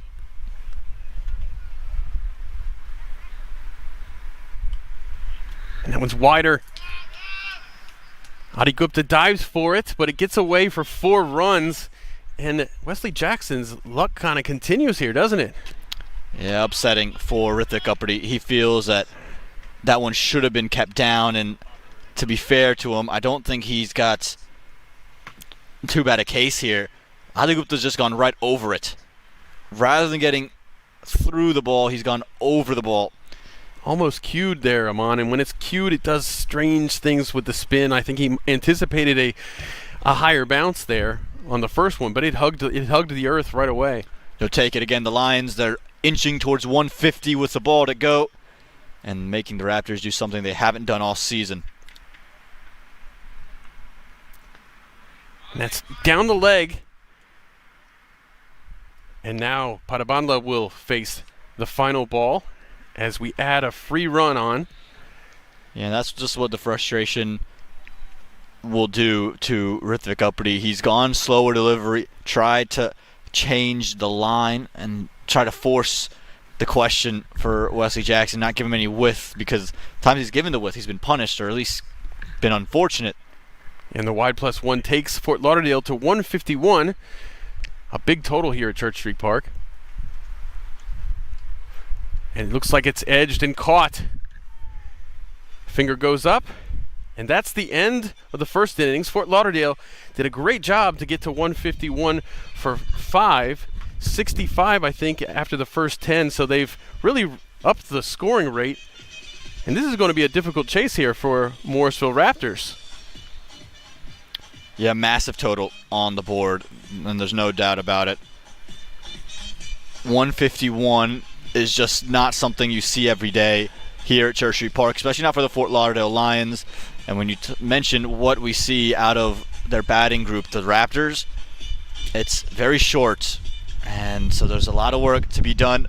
We'll get you back in for the second innings here in a second. We've got the grounds crew. They're working on the pitch as we speak. When we return, it's 152 needed for the Morrisville Raptors to claim victory.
Welcome back to Morrisville, North Carolina for this second innings of this matchup between the Morrisville Raptors and the Fort Lauderdale Lions. It's the Raptors trying to chase down 152 would be the Raptors' highest successful chase this season, and it will come against a brilliant side with the ball in hand, especially their opening bowler, Nate Hayes. Yeah, this Gawand, man, he has been impressive. He's been a lot of fun to watch. Moves the ball well. Got Mario Rempersad keeping for this Fort Lauderdale Lions team. A clever keeper. You know, I talked to him yesterday. He was immediately singling out specific moments in the innings where they kind of lost handle of the Baltimore Royals. He had it right down to the ball in the over. He was going through if we had done X, Y, Z different, and man, he definitely cares about winning. He definitely cares about this team getting better every game. He told me, he said, we're going to try to fix those things tomorrow against the Raptors, and here we are. And tomorrow is today. Slip in place for Atish Gawand. And starts with a wide. Same opening pair for the Morrisville Raptors. You look at Mihir Patel and Saharsh Swethan. Nate, these two, they've gone off to decent starts individually, but they need a collective big score. I think they're going to want to put together a complete partnership today. That means running well together, making good calls together. We've seen them struggle with that at times in the past.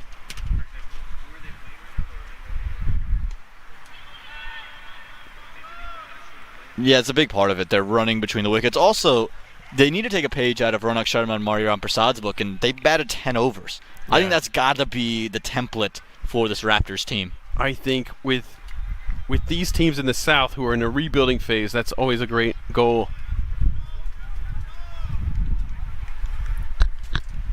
The first step, first things first, and that's get through the power play with minimal loss. Obviously, you want to get this partnership to 10 overs. You're going to want to not lose a wicket in the power play. But what do you think they're going to target this power play? I think they're going to try to get to 40. Slip goes out.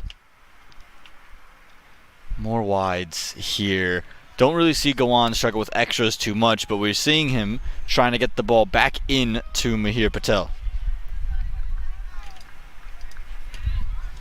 Yeah, we see Patel right there.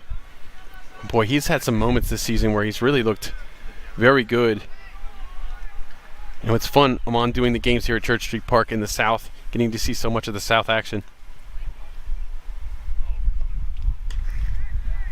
Just over. And first boundary on the board for the Morrisville Raptors. And that's a shot that he likes, and just what I was getting to. It's fun to watch the South here at Church Street Park, and one of the reasons why it's fun to watch so much of the South is you get to understand the tendencies of the batters, and we know Gawand loves that cut shot, doesn't he? Yeah, Patel's so good on it, so Patel. Gawand can't be that short. And Gawand's biggest strength is his early swing, so keep Mihir Patel on the front foot. That's where he is weaker. He hasn't shown the same promise.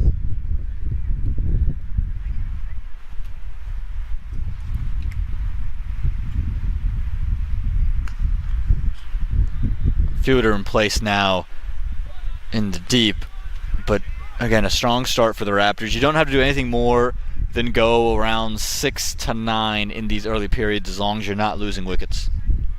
Yeah, they'll try to get 6 to 9 this power play, and Saharsh Swethan can help them do that in a hurry if he's in form. We know how aggressive he tends to be. Oh man, we don't see any slip fielder here. Yeah, Saharsh, again, there's a reason there's no slip fielder for him. Very naturally aggressive, going to look to play with hard hands, not going to wait around. But Gawand was the bowler. Remember, he struggled against in that first matchup with the Lions. Especially with the fuller length on fourth, fifth stump swinging.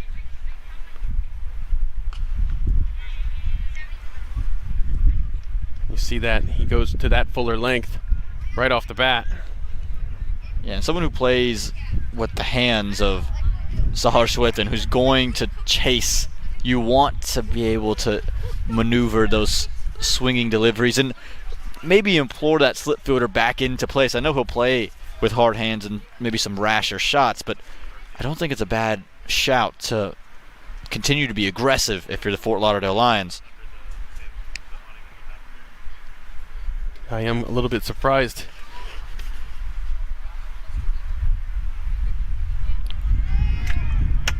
Lack of any commitment from Schwethen. That's what you want. That's the perfect ball because he was all hands there. Yeah, I said it before, that fourth, fifth line, Fuller with some swing gave him real problems. That one closer to good length. Again, for Sahar, he's gotten off to some really nice starts, but you feel at times he's thrown it away. It was the Lions game where he was the star. Highest scorer in regulation, scores the winning runs in the super over. But since then, you just expect just a touch more. And Gawand continues to just create struggles onto Schwethen. Close of over 1, it's 7-0. 3-2.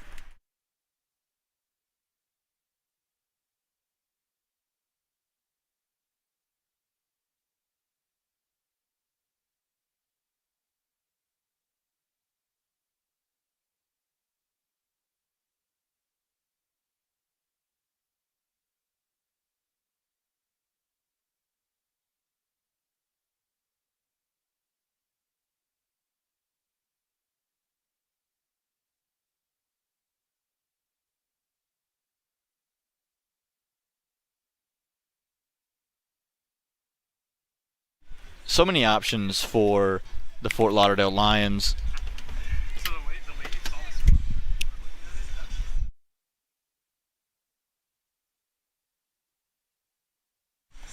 And another one of the options that they'll take advantage of, their left-handed opening bowler, Shubham Singh Gaur, special yesterday.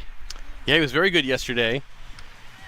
He's excels in the power play, as we've seen. I think he was a little better yesterday in the power play than he was in other phases.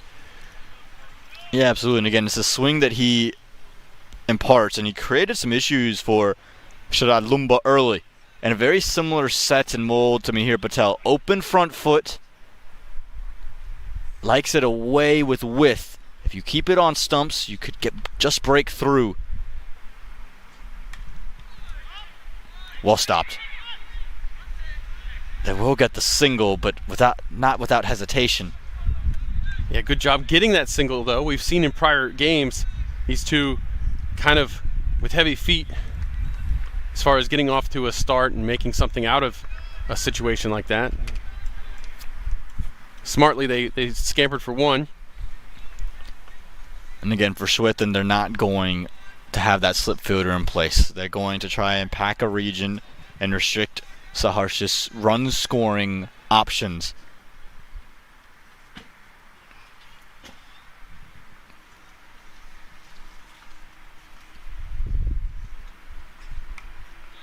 There it is. Perfect.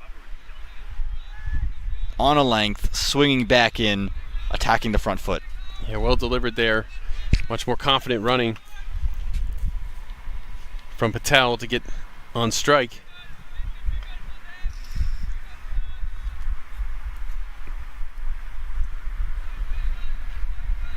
Again, just like we talked about with the Lions, this opening partnership typically does the bulk of the run scoring.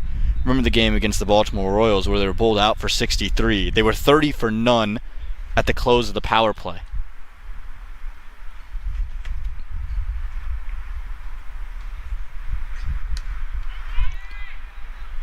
Misfield. Can't afford those, the Lions. Yes, 150 on the board, Nate, but you just don't want to give the Raptors any life. No, and it doesn't look like Gower is willing to budge the line on his last couple of balls there to Swathan, or his two balls to Swathan this over, has been very, very good.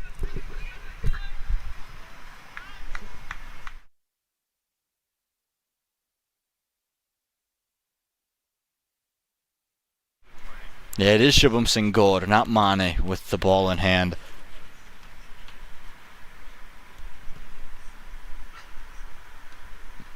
Have to rebowl that one, but again, I don't mind a miss there. Only because, again, it's attacking on the front foot. You're trying to impart some swing. And you do have the fine leg fielder inside the circle. You've got a deep backward square fielder and a deep long on.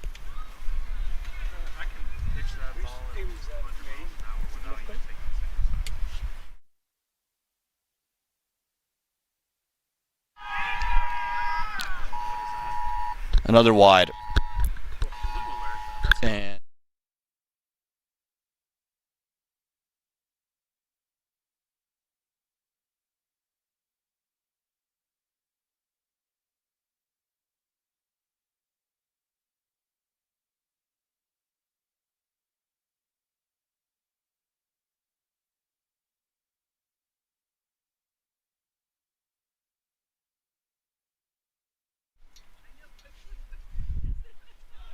that's a beautiful delivery. Again, you can just see from Saharsh there the lack of conviction on the stroke. That's the key thing to watch.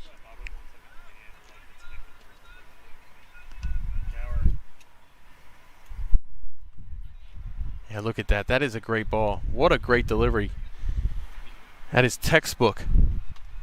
Sorry, we had to mute. Earlier we had one of those phone emergency alarms going off.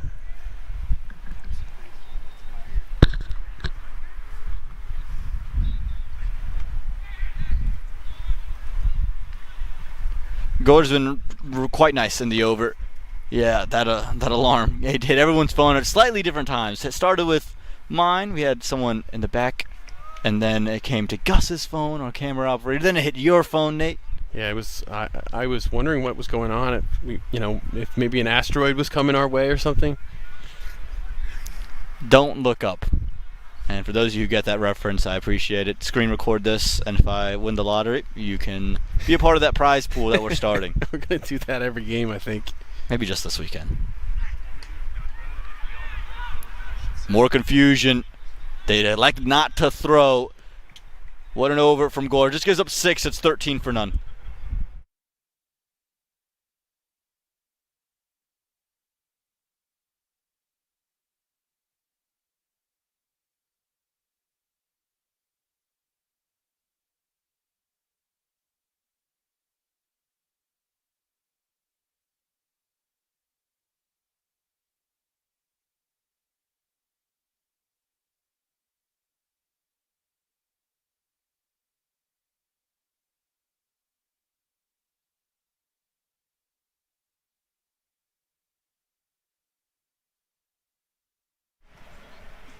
More Atish go on, and no surprise.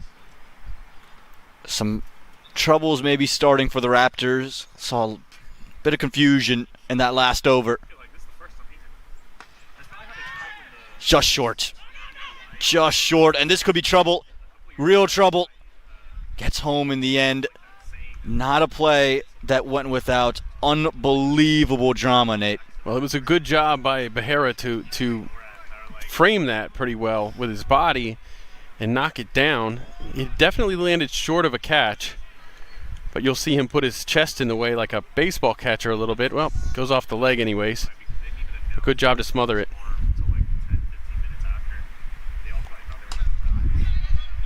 Oh, got to the ground too early. I don't know if he would have stopped the single, but really shouldn't have had that misfield. Yeah, sometimes anticipating how the ball's going to bounce. It's coming off the square there. It's going to bounce a little bit differently than when it gets to the proper outfield. Yeah, just the remnants of the extra wickets here. Playing on the westmost wicket. The same strip that we were on yesterday. Up. Up. And gone. What a shot from Mahir Patel.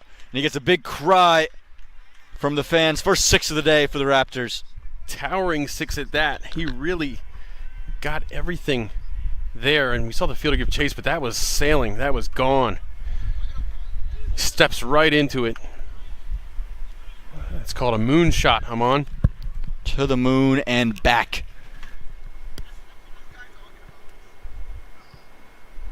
Better length from Gawand. Mahir Patel, again, those shots just bring you so much confidence as a Raptors group. You just need to see more of that for longer periods of time. Mm-hmm. Yeah, you said it earlier that they'll want to get to 40 in the power play. The key here is without loss. They want to bat as long as they can. They're already at 20, a little less than halfway through the power play. So this is a good start for these two. We've seen plenty of that, plenty of good starts. We need to see them convert.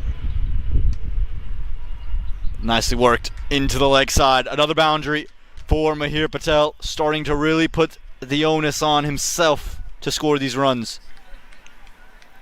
It's 10 runs in the last 3 balls from Patel.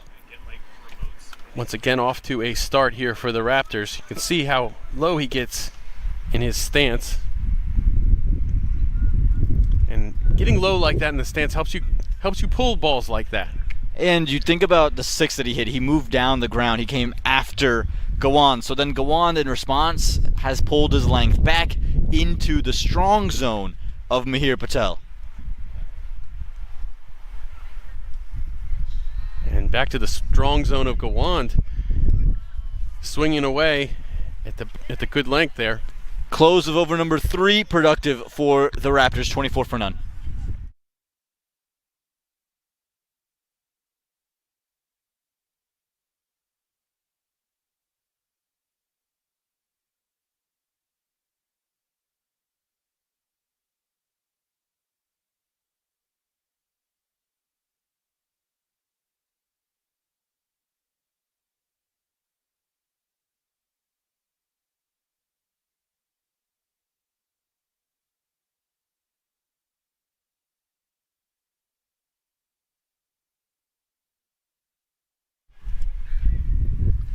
More Shubham Singh Gaur, and why not?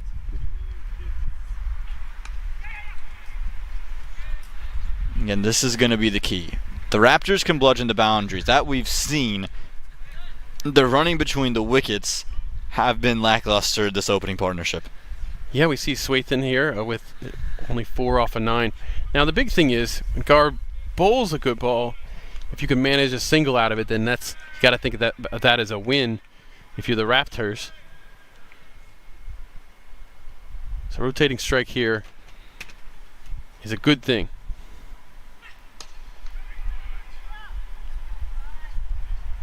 Excellently played from Mahir Patel. These are the keys that they're going to have to continue to fire through. Those singles against Gaur, he makes things very difficult, and you're not going to find too many opportunities to rip boundaries. You're at the same score at the same moment as the first innings after 3.2. Fort Lauderdale had 26 without loss at the same exact point.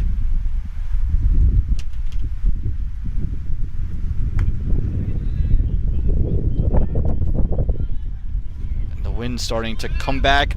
Again, this is the problem for the Raptors. When to run to, when not to, yes, no's.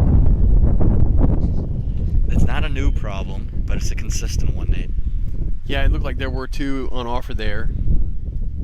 I don't think Swathan wanted that. Swathan was the one who actually went for the second one. It was Patel that's turned him down.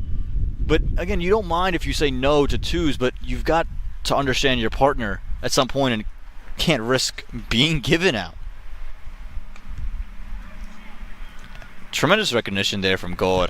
He's felt that bit of wind pushing, so he says, I'm going to change the angle, try to utilize some of it. He's got so many tools up his sleeve, and while the spin is the strength of the Raptors, the pace is easily the strength for the Lions, Nate. Yeah, these 2 bowlers do shape the ball nicely. Come at you from all different angles.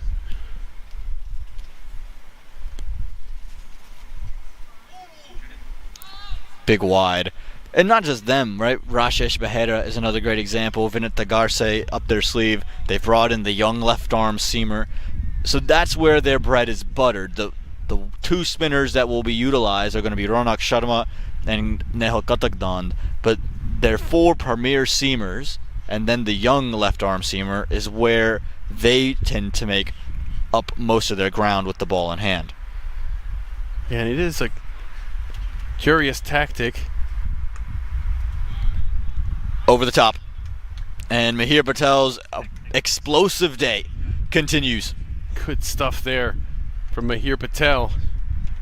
I was just about to say, it's a little bit curious to go with so much pace here at Church Street Park. It's not something we usually see, but your strength is your strength.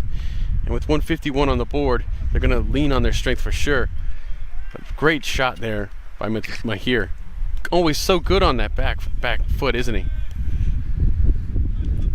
He's just waiting to climb into anything short. Again, if I'm Gore, you just can't get bored throwing it up, letting him drive, test the international license of the Canadian.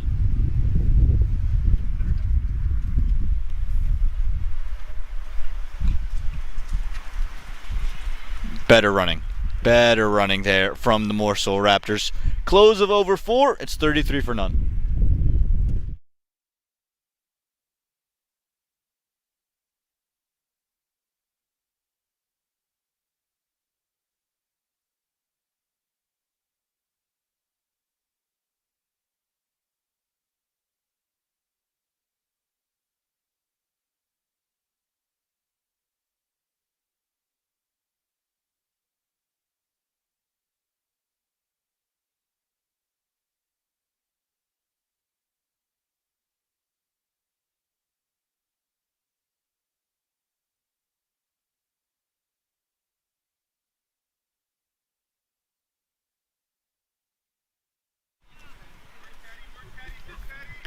Next unit out there, the Orlando Galaxy, will be on display. They'll take on the Baltimore Royals. We see spin bowlers operating there in the nets. Nathan, you found something for us. Now, what did you find? Well, just looking at these two batters in particular, in fact, the entire Morrisville Raptors team, the strike rate dips quite a bit against spin versus fast bowling. Right here we got Mihir Patel on strike. Versus spin, his strike rate is only 85, and against pace, it's 136. And now the Lions have brought spin in. Nehal Katakdand on cue.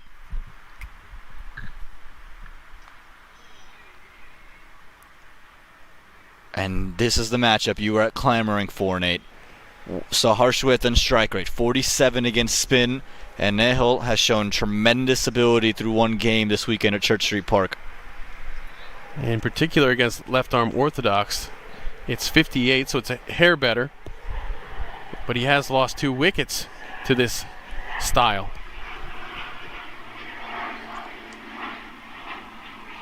Again, how safe is the approach from these two? Both very aggressive. Like to feel bad on ball. I think it's great. You got 2 balls, 2 runs. This is a good start to the over. So are you happy with 6 from the over? I'm happy with 5 or 6 from the over right here.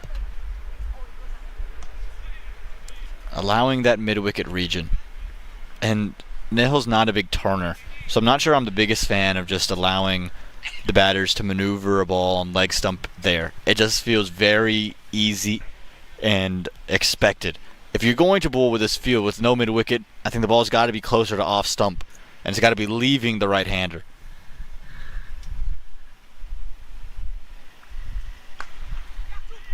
Calls for 2. And elects not to get it. But there, brilliant running for me. Yeah. Early call, and they were able to decide together in the end. Yes, and you saw the communication there. Hand signals after the early call saying, hey, stay down there. No need to run back. Better line from Kathakon. That's where I want him to be. I want him attacking the off and middle stump and daring Mihir Patel to turn that into the onside.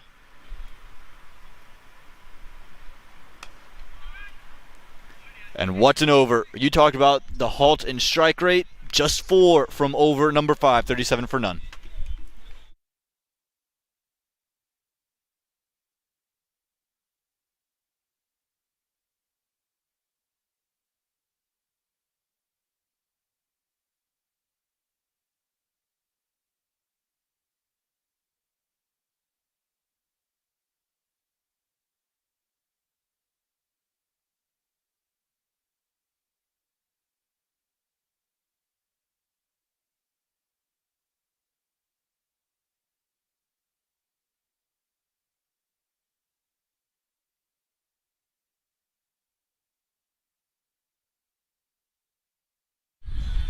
and Amon. We talked about their fast bowling. You mentioned Rasesh Behera.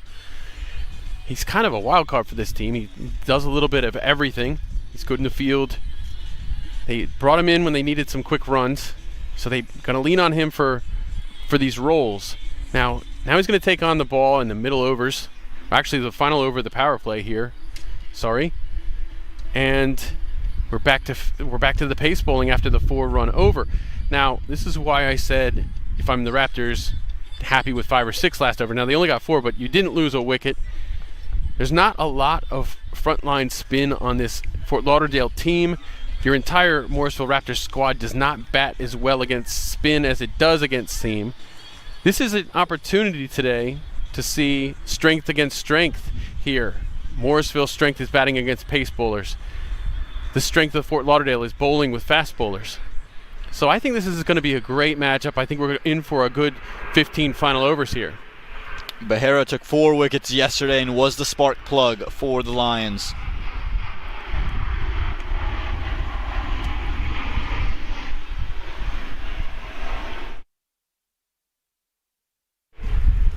Just a single there from Swathan brings Patel on strike. Let's see how Behera approaches Patel. Again, he likes to go short and back of a length, and that's something that Patel loves to deal with. And he gets it right there, and it's going all the way. 6 runs there for Mahir Patel. You set it up there, Amon. He likes to go shorter, and Mahir Patel likes it when it's shorter.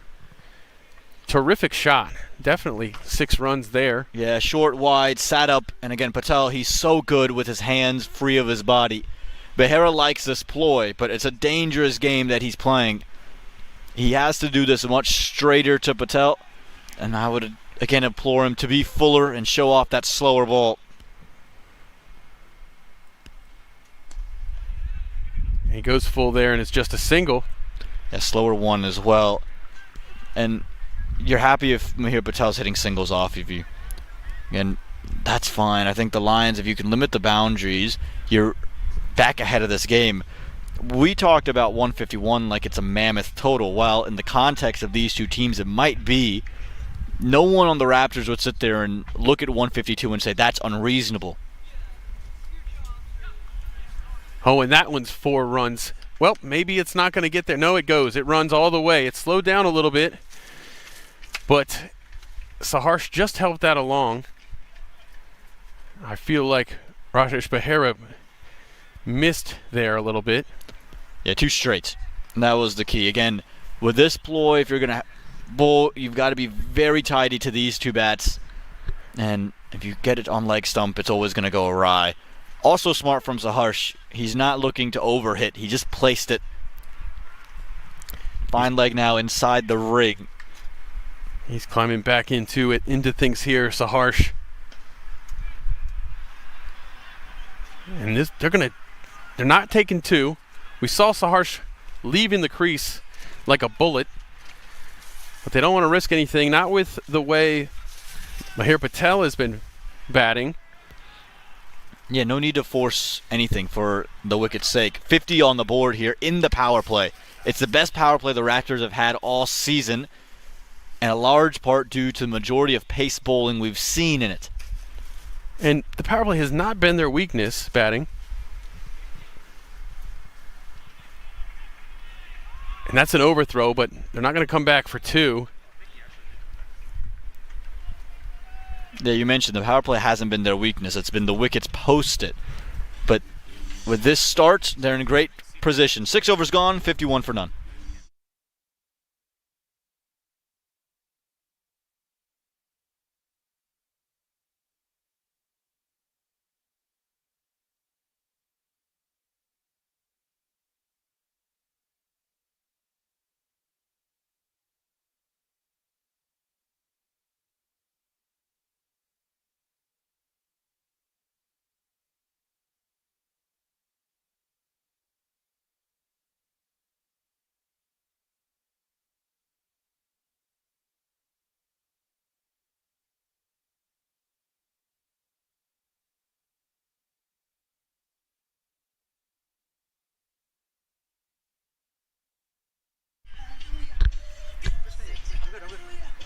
And Nehal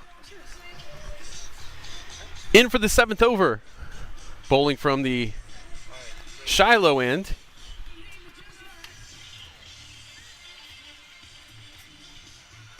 And how good has Mahir Patel been today?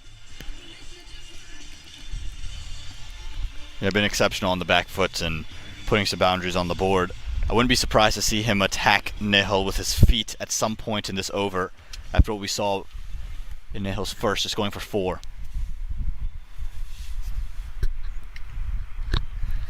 And he gives him a wide on that.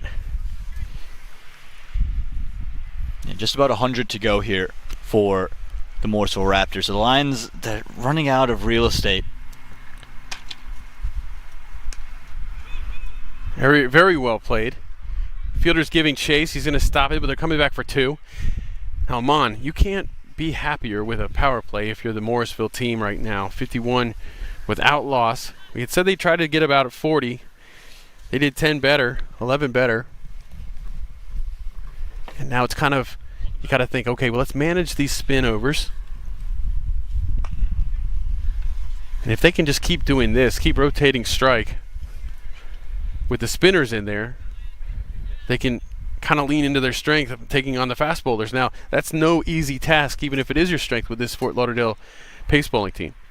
Ronak Sharma's got to get the ball in his hand very quickly. Why is that? Well, he's a leg spinner, so there's one challenge. And then he's also just very crafty. Has a couple of different variations from different arm slots and different parts of his hand, typically from the front of his hand. And I think you can just catch one of these two batters trying to be ultra aggressive, not picking it. Nehal, he typically is just going with arm balls, not big turn. Sharma has shown the ability to turn it. I think Sharma's the X factor for the Lions to break through this partnership. We see Nehal sticking to a wider, fuller delivery so far this over. Not giving Morrisville many problems. They're just reaching to it and playing it into the covers.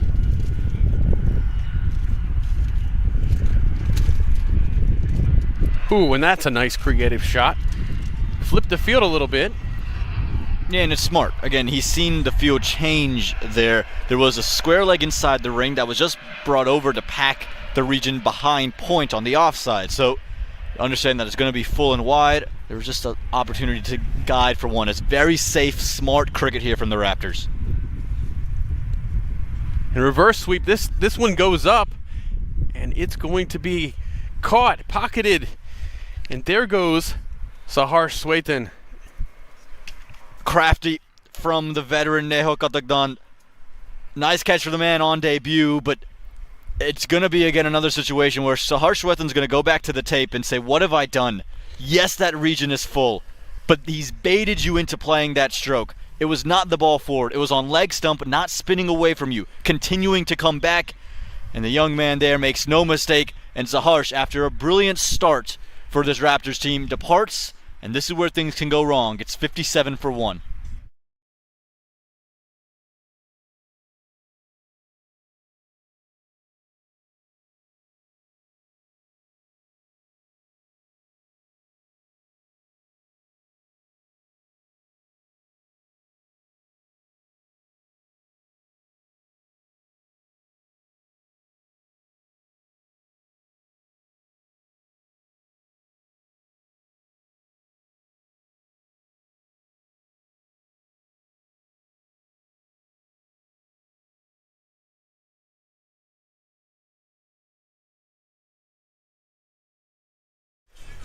Siddhant Reddy comes in here, Nate, and it makes sense as to why. Great against spin, plays a lot of domestic cricket back in India, and would fancy himself with a spinner on.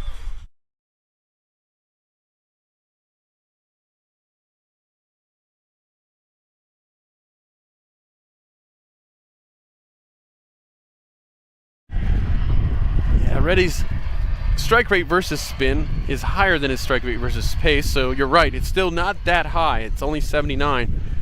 But right now you got to navigate these overs. Sahar Swethan played a shot he shouldn't have played. No, that's a tuck in the leg side for 1. And it's as simple as that. Maybe 2. You might be able to run 2 because that entire leg side, the entire offside was packed. There weren't many people on the leg side. Again, it's a pure plan. Mahir Patel played smartly to it, guided into a vacant region. I really feel like that was just such an irresponsible shot by Sahar Swathan there. Morrisville, 57 for 1 after 7 overs, trying to recover.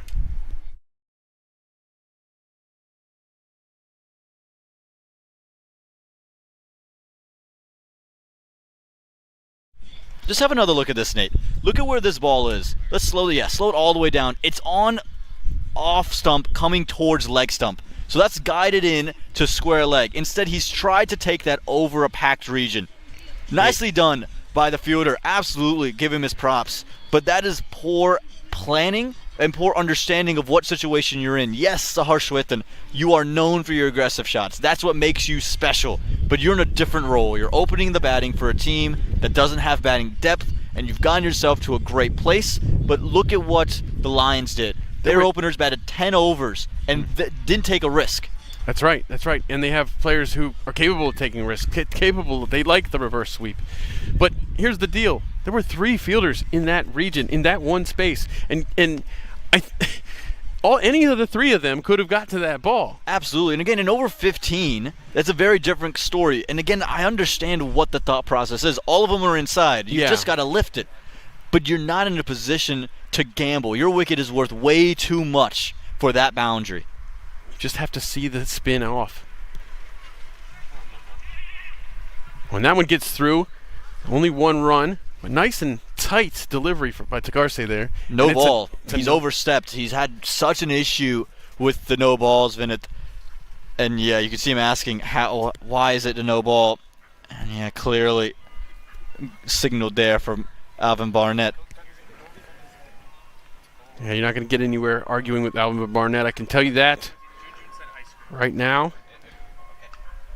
That was, aside from the overstep, very good delivery from Tagarse to start his spell. Here's a chance for Sadan Reddy to up that strike rate against pace. Tagarse's over just with a 1 yesterday. Incredibly expensive, and it was due to the extras. Yeah, starting an over with a no ball has not gone well for anybody here this weekend at Church Street Park. Whacked away, but that's only 1 run. There's a fielder out there. Not a bad way to manage the no ball, to minimize the damage. It's important for Fort Lauderdale to have Tagarse be an option for them. They're playing 4 genuine seamers, and then they've added a 5th one today. Now, you're not going to have all of them bowl out their quota, but you want to see your options, and you also want to see how many overs can we spread around the 2 spinners. Played late through the gap. That's going to roll away for 4 runs. It's just not the length to bowl to Mahir Patel. It never will be the length to bowl to Mahir Patel. He's so comfortable on the back foot with width. He hasn't done anything but punch and place that. He's done it to perfection. Force him to drive. He will do that all day long. He just gets his hands in such a great position there, as he does with anything that's short. I don't understand sticking to that against this particular batter. Once again, a shorter delivery, but this one a little bit high. They're going to give him the warning, but not the wide. Slight change of pace was the only thing that really allowed Vinit to get away with that. He's just been all over it with his run-up. I think his action, he's been just falling away at the end. He's just got to finish through the crease, pitch it up, and find a length. On the legs that time. And that's where Tagarse is great. He's got a late tail from his action. His lead arm actually doesn't get high. It starts below the shoulder, and then he drops down. So his front arm tends to come a little bit slingier, and it wraps around. So the wrist is pointing towards leg slip. So he gets that tail back into a right-hander. Take advantage of it by pitching it up. Well, that was a good cut on that one. Excellent delivery. And if you're going to bowl shorter to Mahir Patel, that's the way to do it. And look where that started. It started on off stump and then darted back. The ball that was hit for 4, it started on really 7 stump and got to 5th stump. That's too wide. You've got to be on the stumps at all times if you're on a length. Final ball of the over, as long as it's a good one from Tagarse.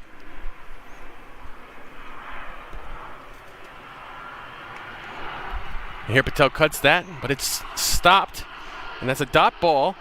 And Morrisville getting very close to a good strike rate here. 64 with a loss of 1 after 8.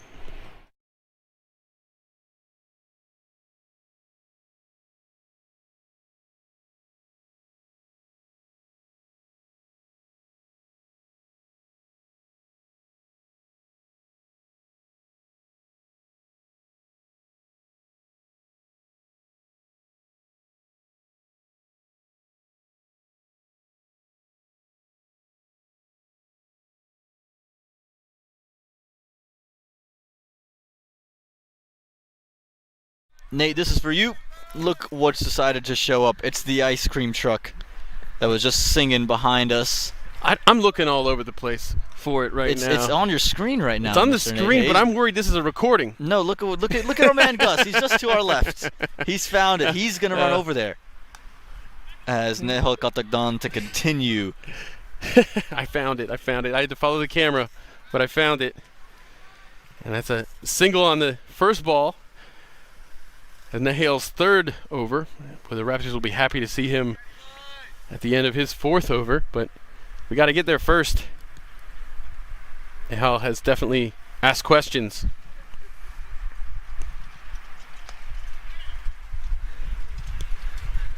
And Patel once again comfortable finding spots to score. Morrisville at 66 for 1. Now this is better than Fort Lauderdale's first 10 over score of 65. The difference is Fort Lauderdale had no loss. Morrisville has 1. Yeah, and that 1 could be all the difference in the world. It's a very little difference at this juncture of the game, but that one squirts through. They're going to run. It's going to run all the way to the boundary for 4 runs. Oh, Fort Lauderdale is going to have to not do that. And again, whilst that 1 can be the difference in misfields like this will most certainly be the difference.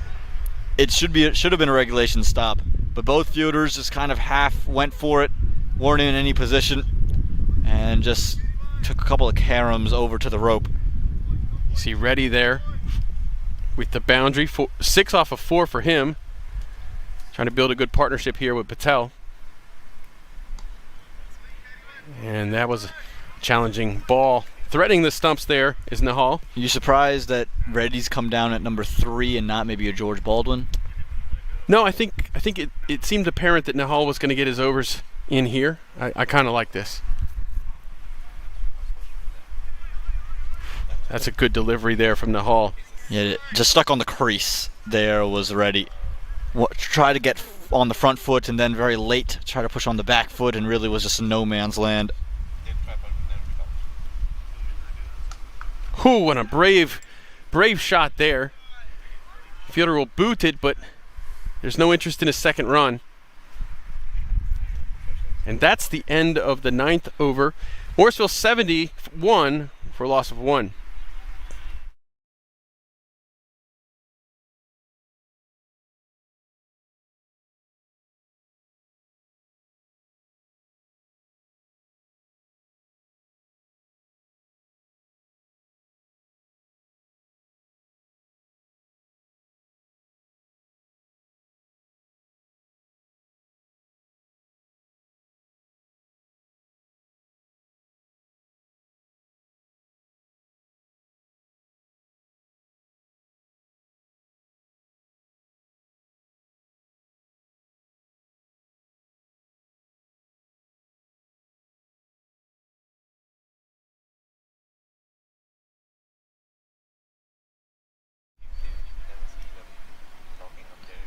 And Reddy's going to take strike here for the first ball of the 10th over.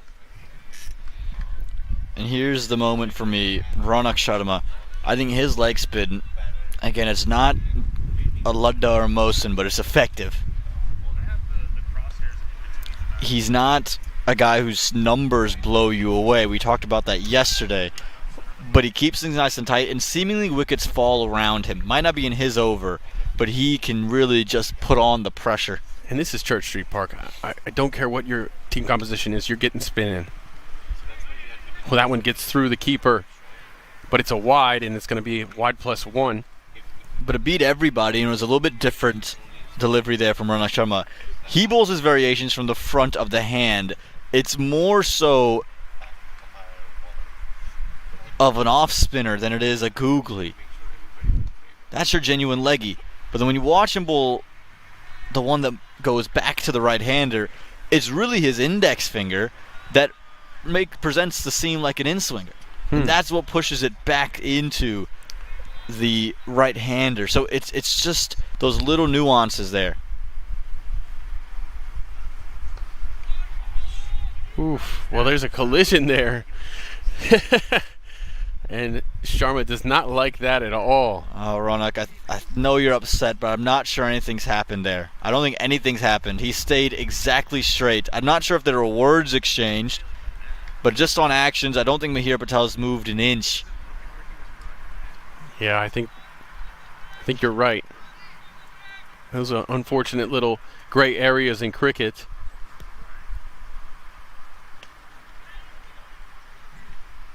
Patel goes to his back foot. As he does so well, brings Reddy on strike. And we've seen some promise from Reddy. He seems comfortable against spin, or he has so far this season. Now, he doesn't have the numbers to really back it up too much, but it seems just like a matter of time before he does.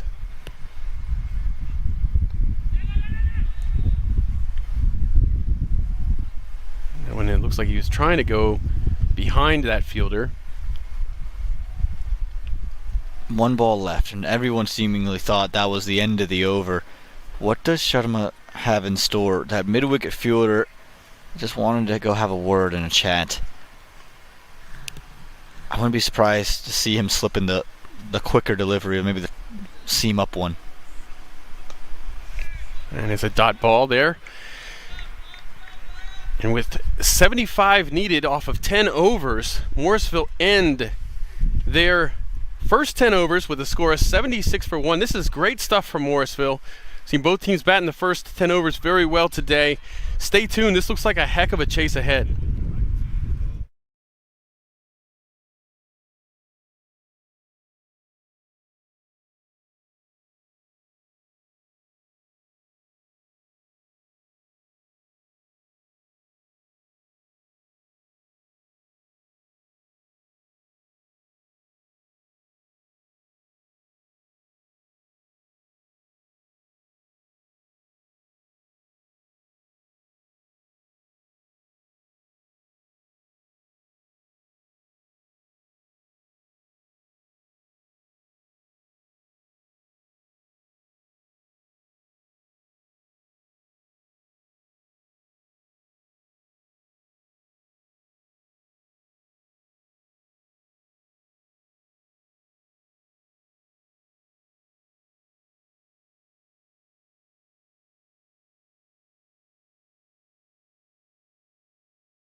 Last 10 overs at Church Street Park, but not just for the entire day. We have a second game on our hands, so tune in for a doubleheader of action live on a Saturday in magical Morrisville, North Carolina. It's the Morrisville Raptors trying to claim a win. 76, that's what's left.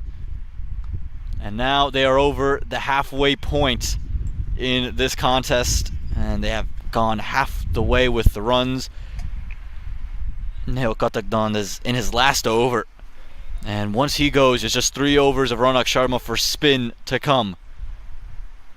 Now, why is that important? The spin run rate and the spin strike rate for the Raptors batters are all way lower than against pace, except for Siddhant Reddy, who's now moved on to strike. So if the Raptors don't give up too many wickets, and maybe not even one more wicket to a spinner, they're very much in business because they've been able to capitalize on every single line pacer. Just falls short and gets through. The worst of both worlds for the man stationed at deep mid-wicket. 4 runs for Eddie. He's very prompt on that sweep. Just given a slight hint of width, and right there, it just felt he was really indecisive of whether to go for it, stay back, and in the end he tried to do a bit of both. And that's never a recipe for success.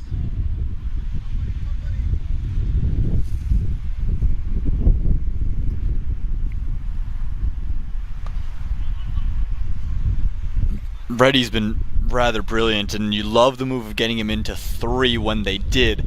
The openers did their job, saw it on to the spinners, and then it felt like 3 is an option for the Raptors. They could have gone Baldwin if pace was on, or Reddy with spin on.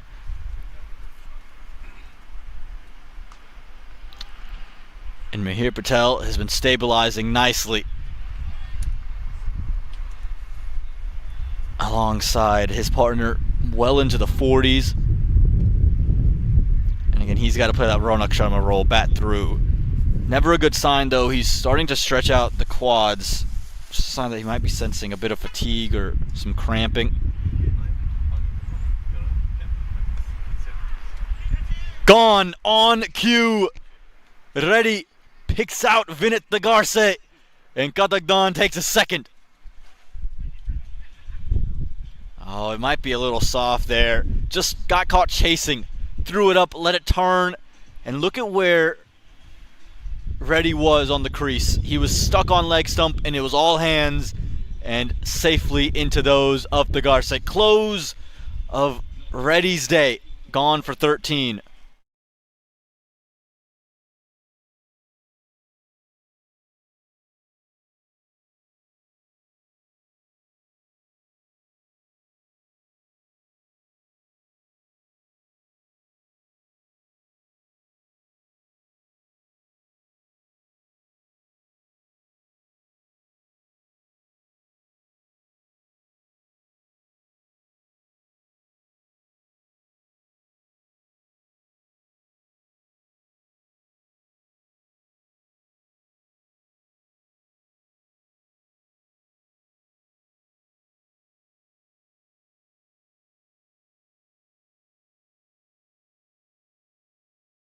Close of 11, it's 83 for 2, and that was not what was needed.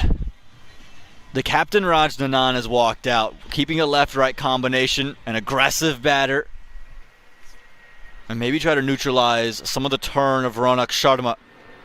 Katakdan's day has come to an end, 2 for 24.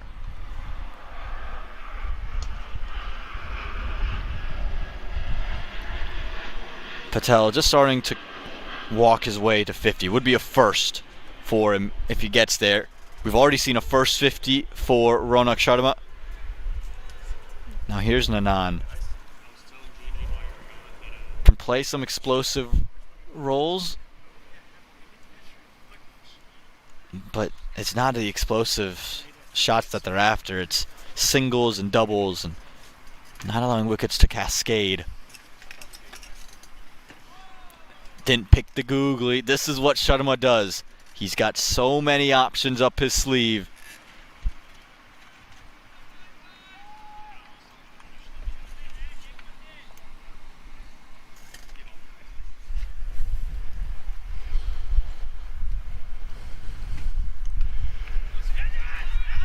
Could be run out. Could be run out. The throw wasn't there. The throw needed to be better at either end. Ooh, we got to think Rajnanan is in there to steady the ship a little bit with his experience. It was a little bit of a risky way to do it, wasn't it? Yeah, no question. And you can't allow the wickets to continuously fall. And that's what their biggest issue is, isn't it? The Raptors, they seemingly just find a way to collapse. Yeah, they've done so all season. Mahir Patel now 48 from 37. Calls for 2. Nicely ran, and it's a 50, and the first 50 of Mahir Patel's minor league career. And what a moment for that young man to bring up that 50. 16 on his back, opening the batting and trying to carry the Raptors to their second win of the season. Well, they've needed him to do that for certain. What an inning so far from Mahir Patel. It always felt like just a matter of time before he converted. And this is a great game to do it.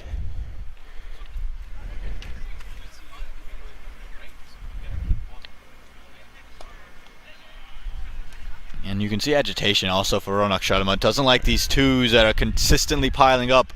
Right there, look at him, hands up to his face, and he feels that there should not be a single double being taken, and he sees the required runs, and that required run rate continuing to fall. Just 63 left to get, and he's only got the one spinner up his sleeve. Yeah, how important are Sharma's overs in the context of this innings? Just 2 overs left after this final ball.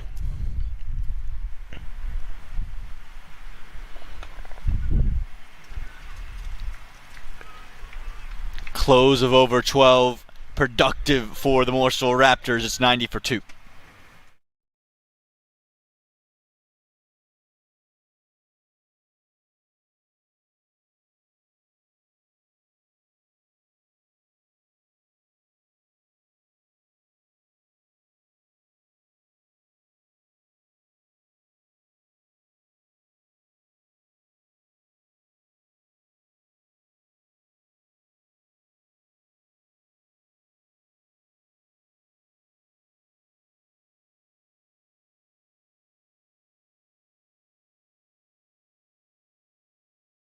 Little discussion here. Ram Prasad seemingly frustrated that Pace is back on. I think he wanted another spinner. Not sure where that spinner was going to come from, the option. No Elton Tucker Jr. in today. So they could have got no Mohib Siddiqui either. So it would have been curious to see who they could have brought on. But they've gone back to Behera. Now, to Nanan, back of a length is fine. To Patel, you've got to be fuller in length.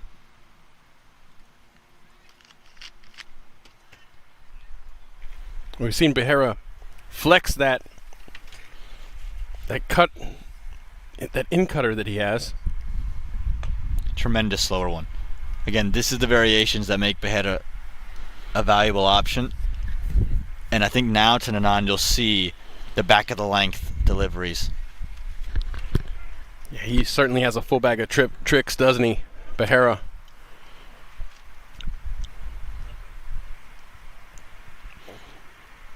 He's got a lot of experience here in the South, Washington, D.C. area as well. Played for the Baltimore team when they were the Washington team, Washington, D.C. team. Mm-hmm. Then he played here, and now with Fort Lauderdale, here being Morrisville.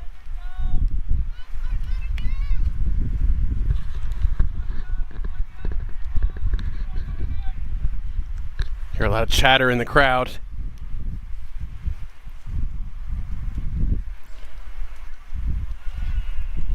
Well fielded in the end. Did spin on third. Yeah, you can see there's a palpable tension at the moment. This game feels like it's on a knife edge. You can hear from the crowd some cheers for Fort Lauderdale, some cheers for Morrisville now as well. This game feels like it's hanging in the balance, Nate. Oh, it really is hanging in the balance right now. A single is a win for the batting team, if you ask me. Just keep rotating that strike. That's the kind of pressure Fort Lauderdale's bowling attack is under right now. They know they need wickets. But as long as Morrisville is rotating strike and not building up dot balls, they can rest a little bit easy. Right now the run rate required is 7.87, totally doable from here.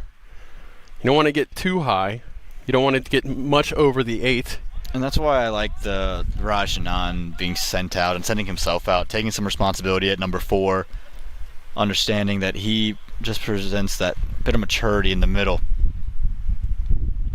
to do this. Nothing fancy, but just dare short third to run in, collect clean, and enact a direct hit. Yeah, so single every ball of the over so far. Behera's second over.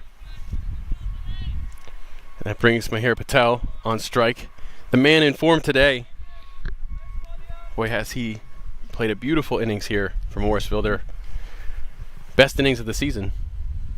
Nothing pace on here from Behera. Everything's been slower. It's been cutters. I'm curious to see, because he's coming around the wicket now to Nanan, and how he's been angling everything in, if he just elects to try to push one through with a bit of pace. Let's see, I wonder what Ronak Sharma just said to him there. Maybe he said, hey, I'm listening to the stream. Aman says, put a little bit extra on this next one. Still a short third fielder, so you miss, and you risk giving up 4 runs.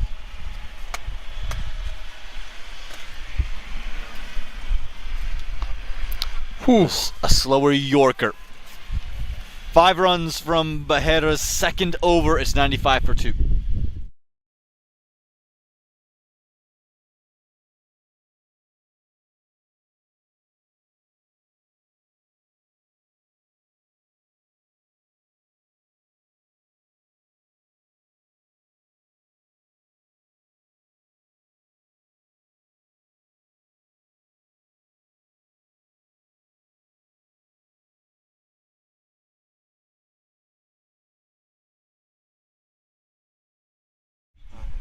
Tension and energy. That's what's being brought into Church Street Park at the moment. Rashesh Behera yelling viciously as he walked to square leg. Ronak Sharma's third over.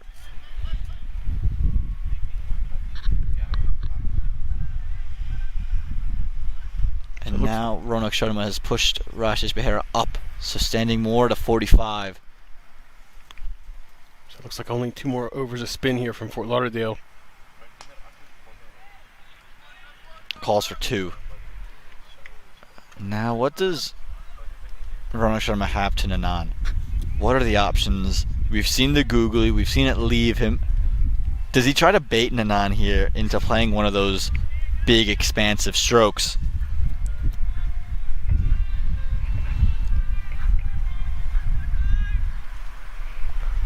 Third and point inside the ring.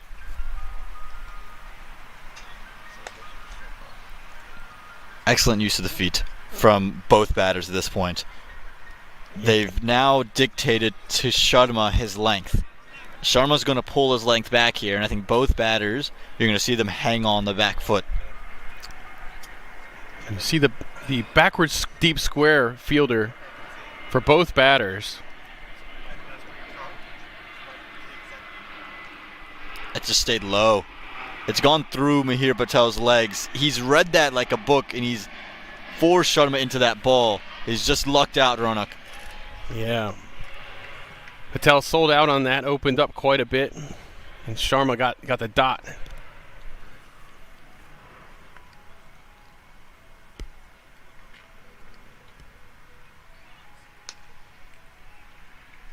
Ronak Sharma's in a great deal of pain. It's that looks like left leg of his that he's just gimpy on. We saw him hold his knee, and this is huge. That's his landing leg for 1, and he's the only spinner that the Lions have used that has overs left. Yeah, that's right. So hopefully it's just a little bit of a tweak there of his knee. Nanan wants to go big, tries to go big, and he's gone big. A huge 6 to bring up the 100 for the Morrisville Raptors. Well, this is great for the Raptors. As I said before, you want them going about to run a ball right here, but this is bonus right here. Bonus. This will make up for a few dots, won't it? Huge for Nanan to get there. You thought that Shuttleman would try to force that out of Nanan, but when Nanan connects, he's got such power behind those levers. Helps out being a lefty right now. Wisely sent back from Mihir Patel. Closes a real good over, and Ronak Sharma, his health is something to watch. 104 for 2.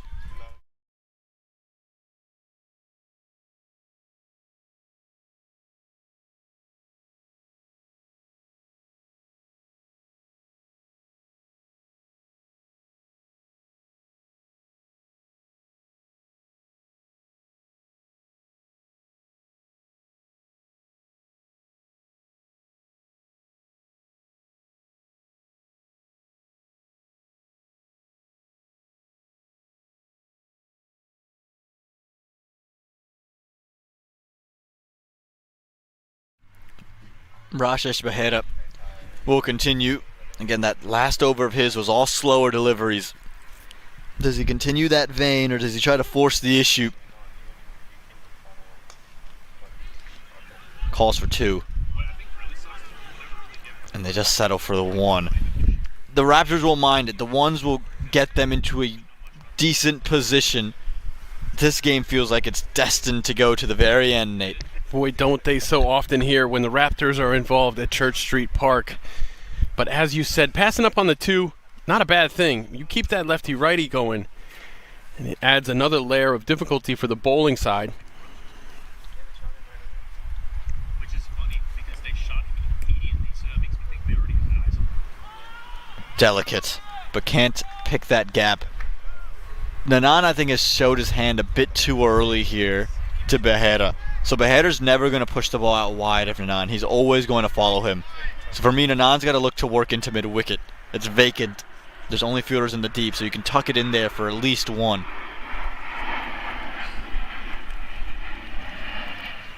Field shifts now. Third goes to the deep. Square leg comes in. If I'm Nanan, I move outside my stumps again. There's a single on offer to third, and if he follows me, I can go to mid-wicket. Goes down, goes straight. And again, just the 1. Just the 1 that time, and it seems the pressure, we're almost at that point in the innings where the pressure kind of shifts every ball, doesn't it? It feels like a real chess game at the moment, and it's who's going to flinch first. Both teams are just eyeing up their targets. The beginning of a boxing match. They're sizing each other up. They're finding their range. Who's going to deliver that first big blow? I think if you're Morrisville, it's Mihir Patel. So important. That is the big blow you were after. Huge 6 from Patel. Well, I just got done saying he was important, and he sends this one into the air. And for a minute, for a split second, both outcomes were possible, but it was 6 runs. He's just fractionally missed his length, Behera. He wanted to be a touch fuller or a touch shorter, but he's ended up in the slot. And I'll have to check it because it's hit the bleachers, but pressure on. And that'll take the run rate required below the current run rate for the first time in a few overs.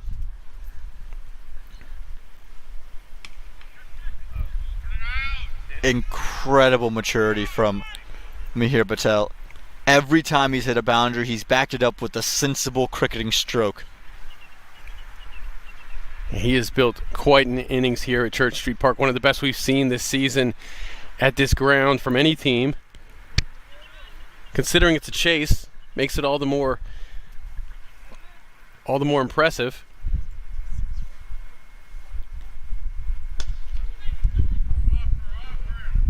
Doing real nicely here, Nanan, just to keep the runs flowing. Finding their rhythm, and the Raptors, they've delivered one punch. How do the Lions respond? 114 for 2.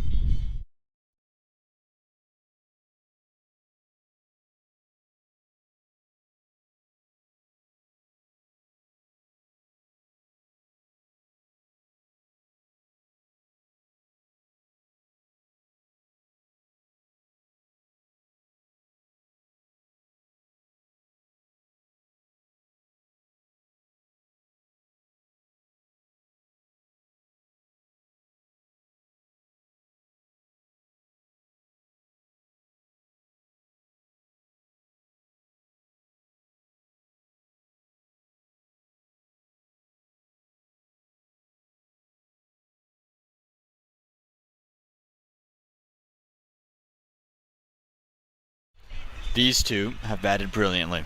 They've settled things down here after that big wicket of Sadan Thready. Atish Gawand giving the ball in the 16th, Nate. Does that surprise you? No, it doesn't, because he seems to be probably their primary guy. Put him in here while you can still affect the game. You can turn the game on its head here with a wicket, I think. Otherwise, it's Morrisville's game to lose. Only 38 needed off the last 5 overs. This is definitely a doable chase for a minor league cricket team. Oh, could be out. Direct hit, had to throw, but actually wise not to. There's no fielder stationed at square leg, so it would have been a huge risk to make that throw.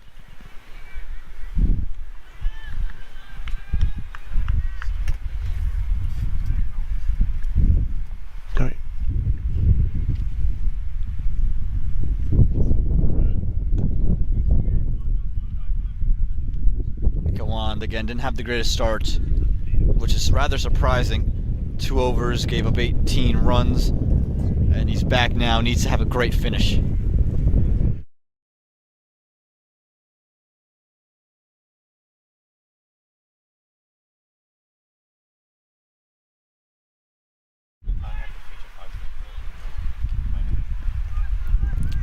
What does he have in store for me here, Patel? You check this field, and he's got fielders packed deep on the leg side in a packed region behind point. Tremendous slower delivery, but unless it's a wicket, it's helping the Raptors. Don't need a force twos yet, but it's frustrating Patel that they can't get him. Yeah, they don't need them, like you said. They don't really need them. It was a well-executed slower ball by Gawand there, as you saw Patel come up the wicket to attack. He caught the inside edge. He was already through his shot.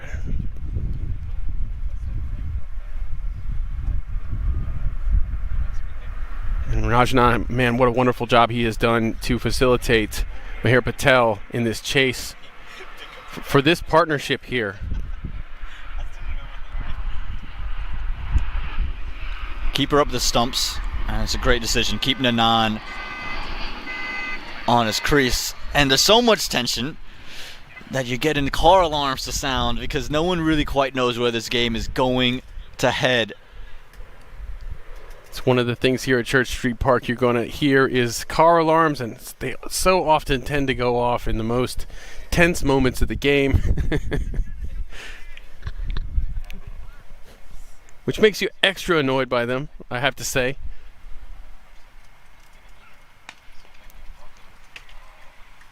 Hasn't quite got enough of it. And just the one. Again, as long as the wickets aren't falling, I think that the Lions are behind the 8 ball. Even with that required run rate pushing up, they need wickets. If these two just bat through 20, I don't see a world where the Raptors don't win. Yeah, I agree with that. Yeah, the net run rate the required run rate is still under 8. It's 7.92. So this is excellent from Morrisville. You need wickets very, very badly if you're Fort Lauderdale Lions, if you want to defend this. Patel wants 2. Nanan's going to push with him. Gets it. Very nice. Incredible running. Close of over 16, 121 for 2, 31 needed from the final 4.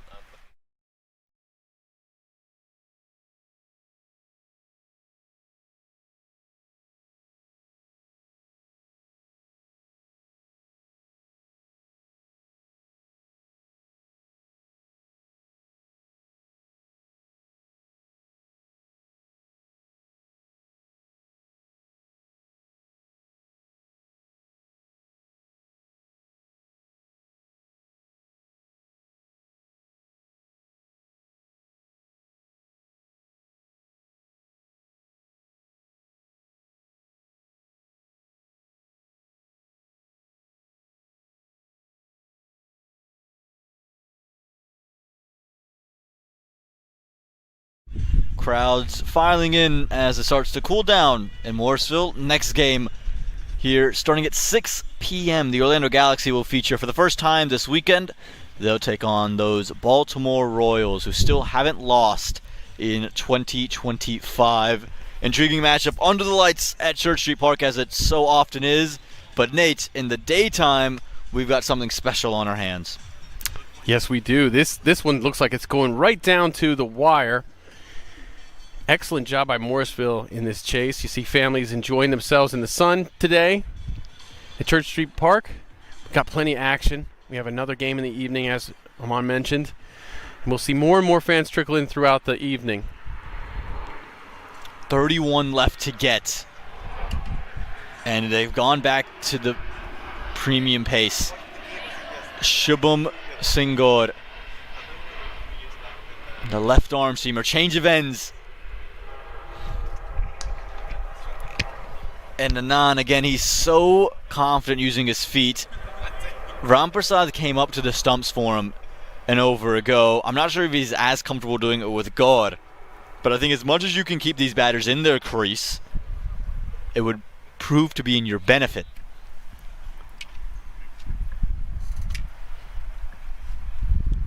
No doubt. Here Patel on 69 and Fort Lauderdale in a tricky position. High score for Morrisville this season, Mihir Patel. He's continuing to climb up that list.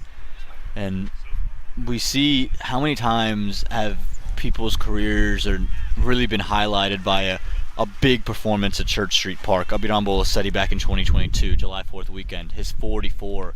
People still talk about that innings and what that meant for him. Well, not just the local team, Morrisville, but Kunwarjeet Singh great got example. drafted out of that innings that he played here last season. You have to argue that. What's happening here? Ronak Sharma saying this ball can't be used. I think he wants a replacement ball. But it looks like the umpires are okay with the shape and everything of it. Maybe to the dismay of Ronak Sharma, who's growing increasingly frustrated.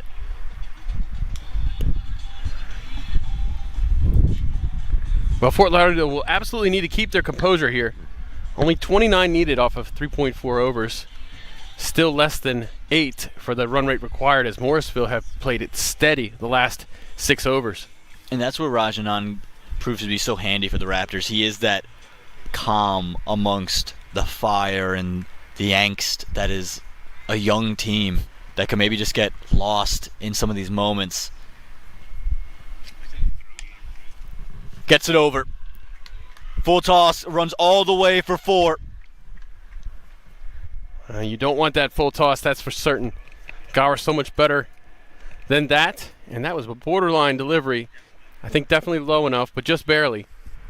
He's tried to go the slower one, and it's done half the job. It's enacted the edge of the bats. It was not meant to be played there. But again, it was the miss and the length. You mentioned it. You're not going to trouble anyone with that kind of a full toss. Another changeup, this time the back of the hand. But the damage for the over's done. 7 runs from 4 deliveries. You get one more, you're in prime position, but you don't have to force anything now for the Raptors. No, you don't. You got 7 on the over. Definitely a single or 2 here. Gives you a win for the over. And the Lions have to figure out what options can they bowl. Who is the man that can change their fate? Cry. Dropped. Put down. That was the moment they were after. Gore delivered it. And they could not hold on. This never was going to be an easy catch. Fielder had to go a long ways for this. You see Nahal going down on his knees there. Now it is difficult. You're running up a hill there into an angle. And he got there just as the ball did. Very difficult, but it looked like it got a little bit, kind of handcuffed him a bit. And he had to make quite a bit of ground. It was very straight. But is that the difference in the game now? Is that the moment that puts Fort Lauderdale away? Again, they're still looking for their first win of 2025. They thought they would have had it against the Raptors, chasing a total on opening weekend. They thought with 151 they for sure had it this weekend. And they're seeing another one slowly slip out of their grasp. Yeah, I think they've always been a spinner short this entire innings.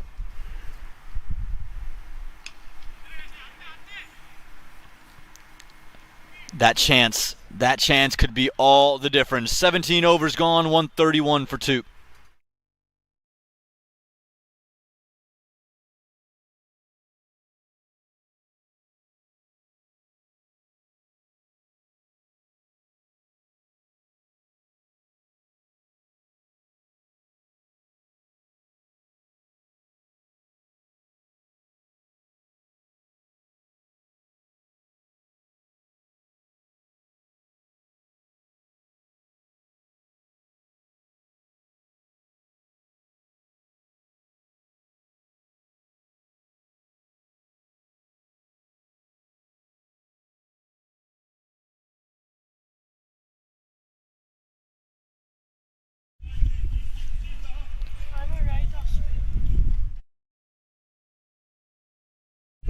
Rajesh Behera.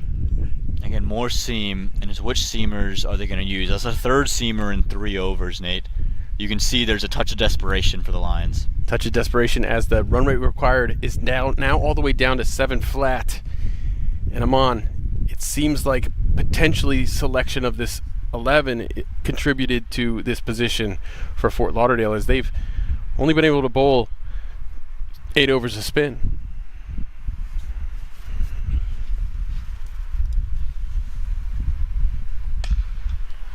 Another chance, but that fielder was moved.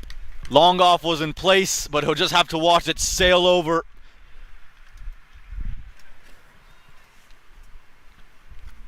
Yeah, you don't want those thigh-high full tosses, that's for certain. If you're going to bowl the fuller, slower ball, it's got to dip, and I think getting down the pitch there by Mahir Patel helped him. And again, it's a tactic that's used all around the world, so I don't blame the Lions, but I don't get the field placement for those deliveries. I'll never understand it when you've decided we're going to bowl full and straight, and you have long on and long off in the ring. Now, long on's in the deep, but the most likely circumstance, if you miss, you get hit straight down the ground. Why not give yourself that protection? I know that's an international tactic, so you don't blame the captain here, but to me, that tactic feels like there's a huge flaw in it. I mean, you think back to the World Cup, USA-Pakistan. How did Nitish Kumar get that 4? It's because right. long off was up inside the ring. If there's a long off fielder, Pakistan wins that game, and there isn't that dramatic super over in Grand Prairie. And that thing rolled away suspensefully as well. Like you said, a long off fielder stops that. USA never gets that historic win. But he was in the ring. We've seen a couple situations like that already this season here at Church Street Park. Long off and long on for Nanan here. Third inside the ring. Mid-wicket's got some work. And yeah, can keep it from the boundary, but these doubles will kill you all day long. Now down to 14 for the Raptors. 14 needed, and as I said, actually, Fort Lauderdale's only bowled 7 overs of spin. Mm-hmm. We know that that's been a weakness this season for Morrisville's batting, has been batting against spin. We don't see Elton Tucker Jr. in the team today. We don't see Siddiqui in the team today. Oh, I can't do that. Cannot do that. He's given up a no ball, and it's a free hit. Make it 12. We'll get that corrected. And now, Mahir Patel, the man on 78, he gets a free look at Behera. 12 needed to win. You've got a no ball. You've got your batter that's in form, that's in flow, on strike. 78 from 57. What an innings here from Mahir Patel. Have to escape this over without any more boundaries if you're the Lions.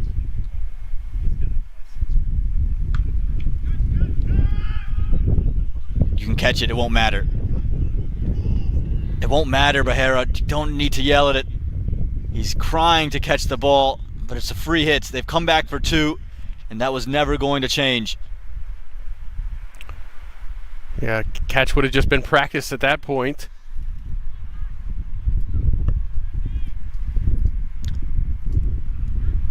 Only 10 needed off of 2.1 overs. It's a wicket or bust for the Lions.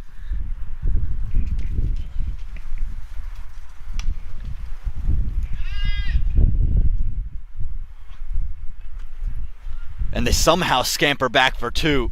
Excellent running from the Raptors. Close of number 18, 144 for 2.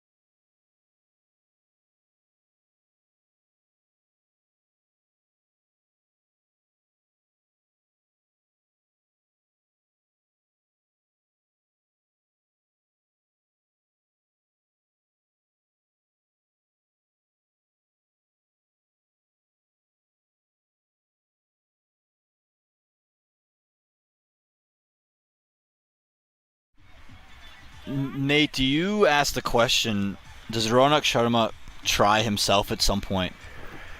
You know, I don't Would think... you have tried him here? I think I might have gone with this over with him.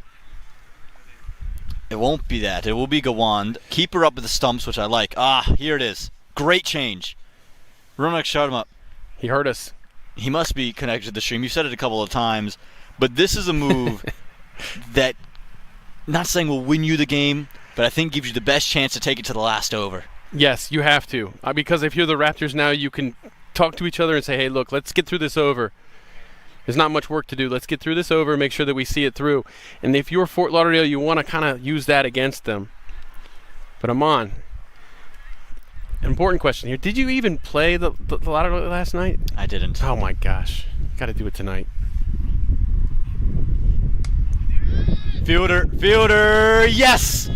Another twist in the tail, the captain departs. Wow.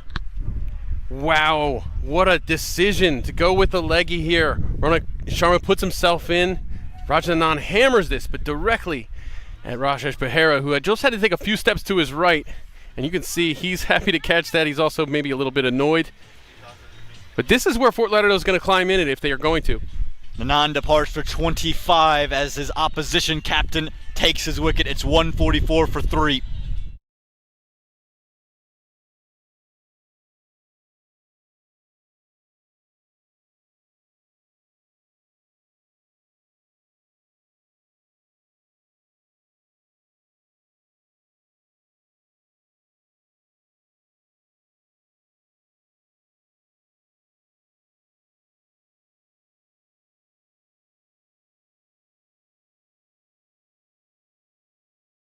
George Baldwin climbs out into the middle. He was in the pressure situation of the super over, Nate. Hit the 6 that changed the tide of it. He sure was. He was also probably the standout in their last innings. To me, he's gotten better every innings this season. Hails from Surrey.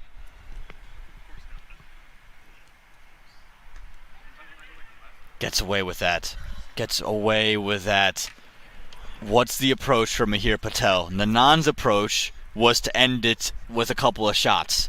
Does Patel try to trickle the way over the line? I think Mahir Patel's best to just do what he's done the entire innings. We've seen a lot of measured decisions from him. Whoa, hello Mahir Patel. Measured decisions, measure that, Nate Hayes. So I think, did Sahar Swathan sneak into his uniform during that little exchange where we got the new batter in? That's prompted a change in the field, however. There's no mid-wicket inside the ring. It's now a fine leg. Dropped! Another chance goes down. The Lions can't help themselves. that was coming. That ball was humming. He hit that very well, but right into the hands, in and out of the hands. Oh, that's a face-high shot. Those either stick or they don't. And for Gawand, it goes down and they sneak a single. Just 6 left. It's 1 shot away for the Raptors. Didn't pick the googly, but gets a single. Bring in a short cover. 5 left to get with 1 delivery for Sharma.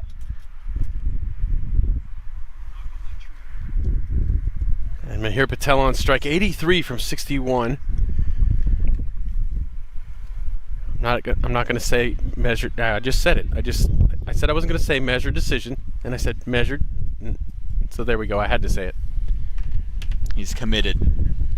What does Ronak Sharma commit to here? He's just adjusting that third wider. You've got to throw it up, you think? Oh, well stopped. Well stopped.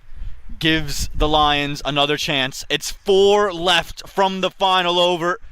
Morrisville Magic. Who said it was dead?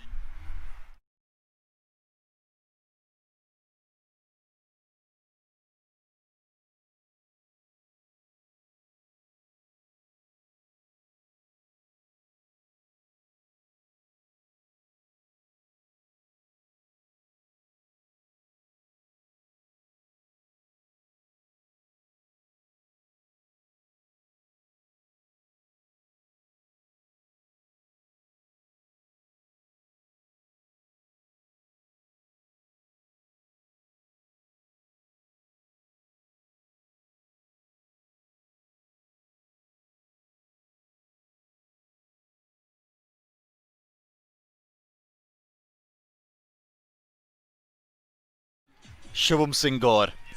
He is being tasked with the most difficult challenge a Lion has been tasked with this weekend. 4 from the last. What do you set the field with? Nate, they've gone deep backward square, deep mid-wicket, a long off, and everyone else inside the ring and a deep cover fielder have to be so tight. Well, Gaur has had his moments in this game where he has been exactly that.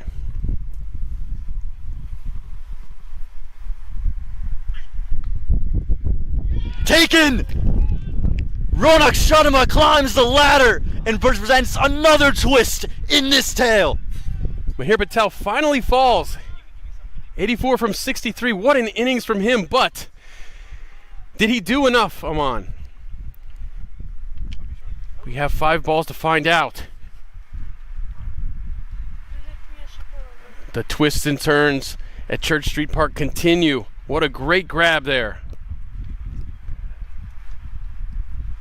Do not go anywhere.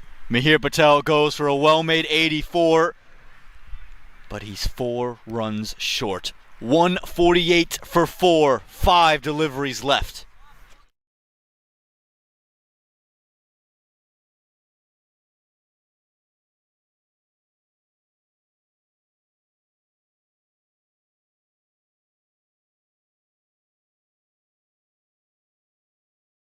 Adi Gupta. It was this pairing in the Super Over, if you remember.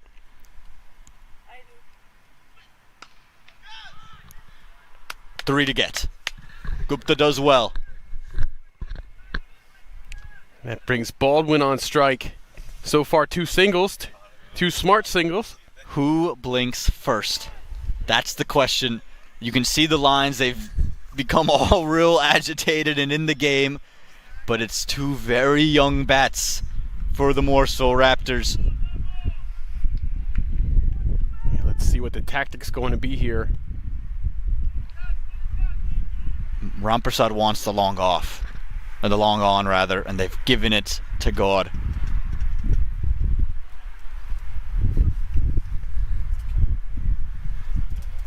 Maneuvering everybody is Ramprasad. He wants all the angles. Mid-wicket's gone to cow corner.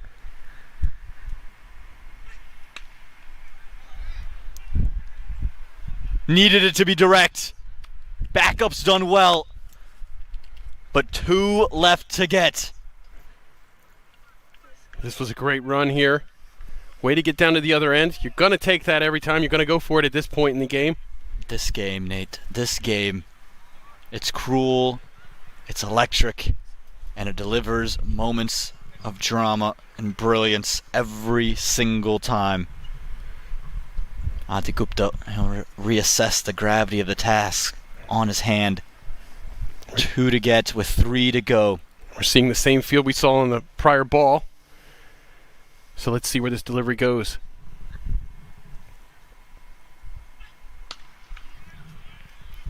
Scores could be level. Missed field.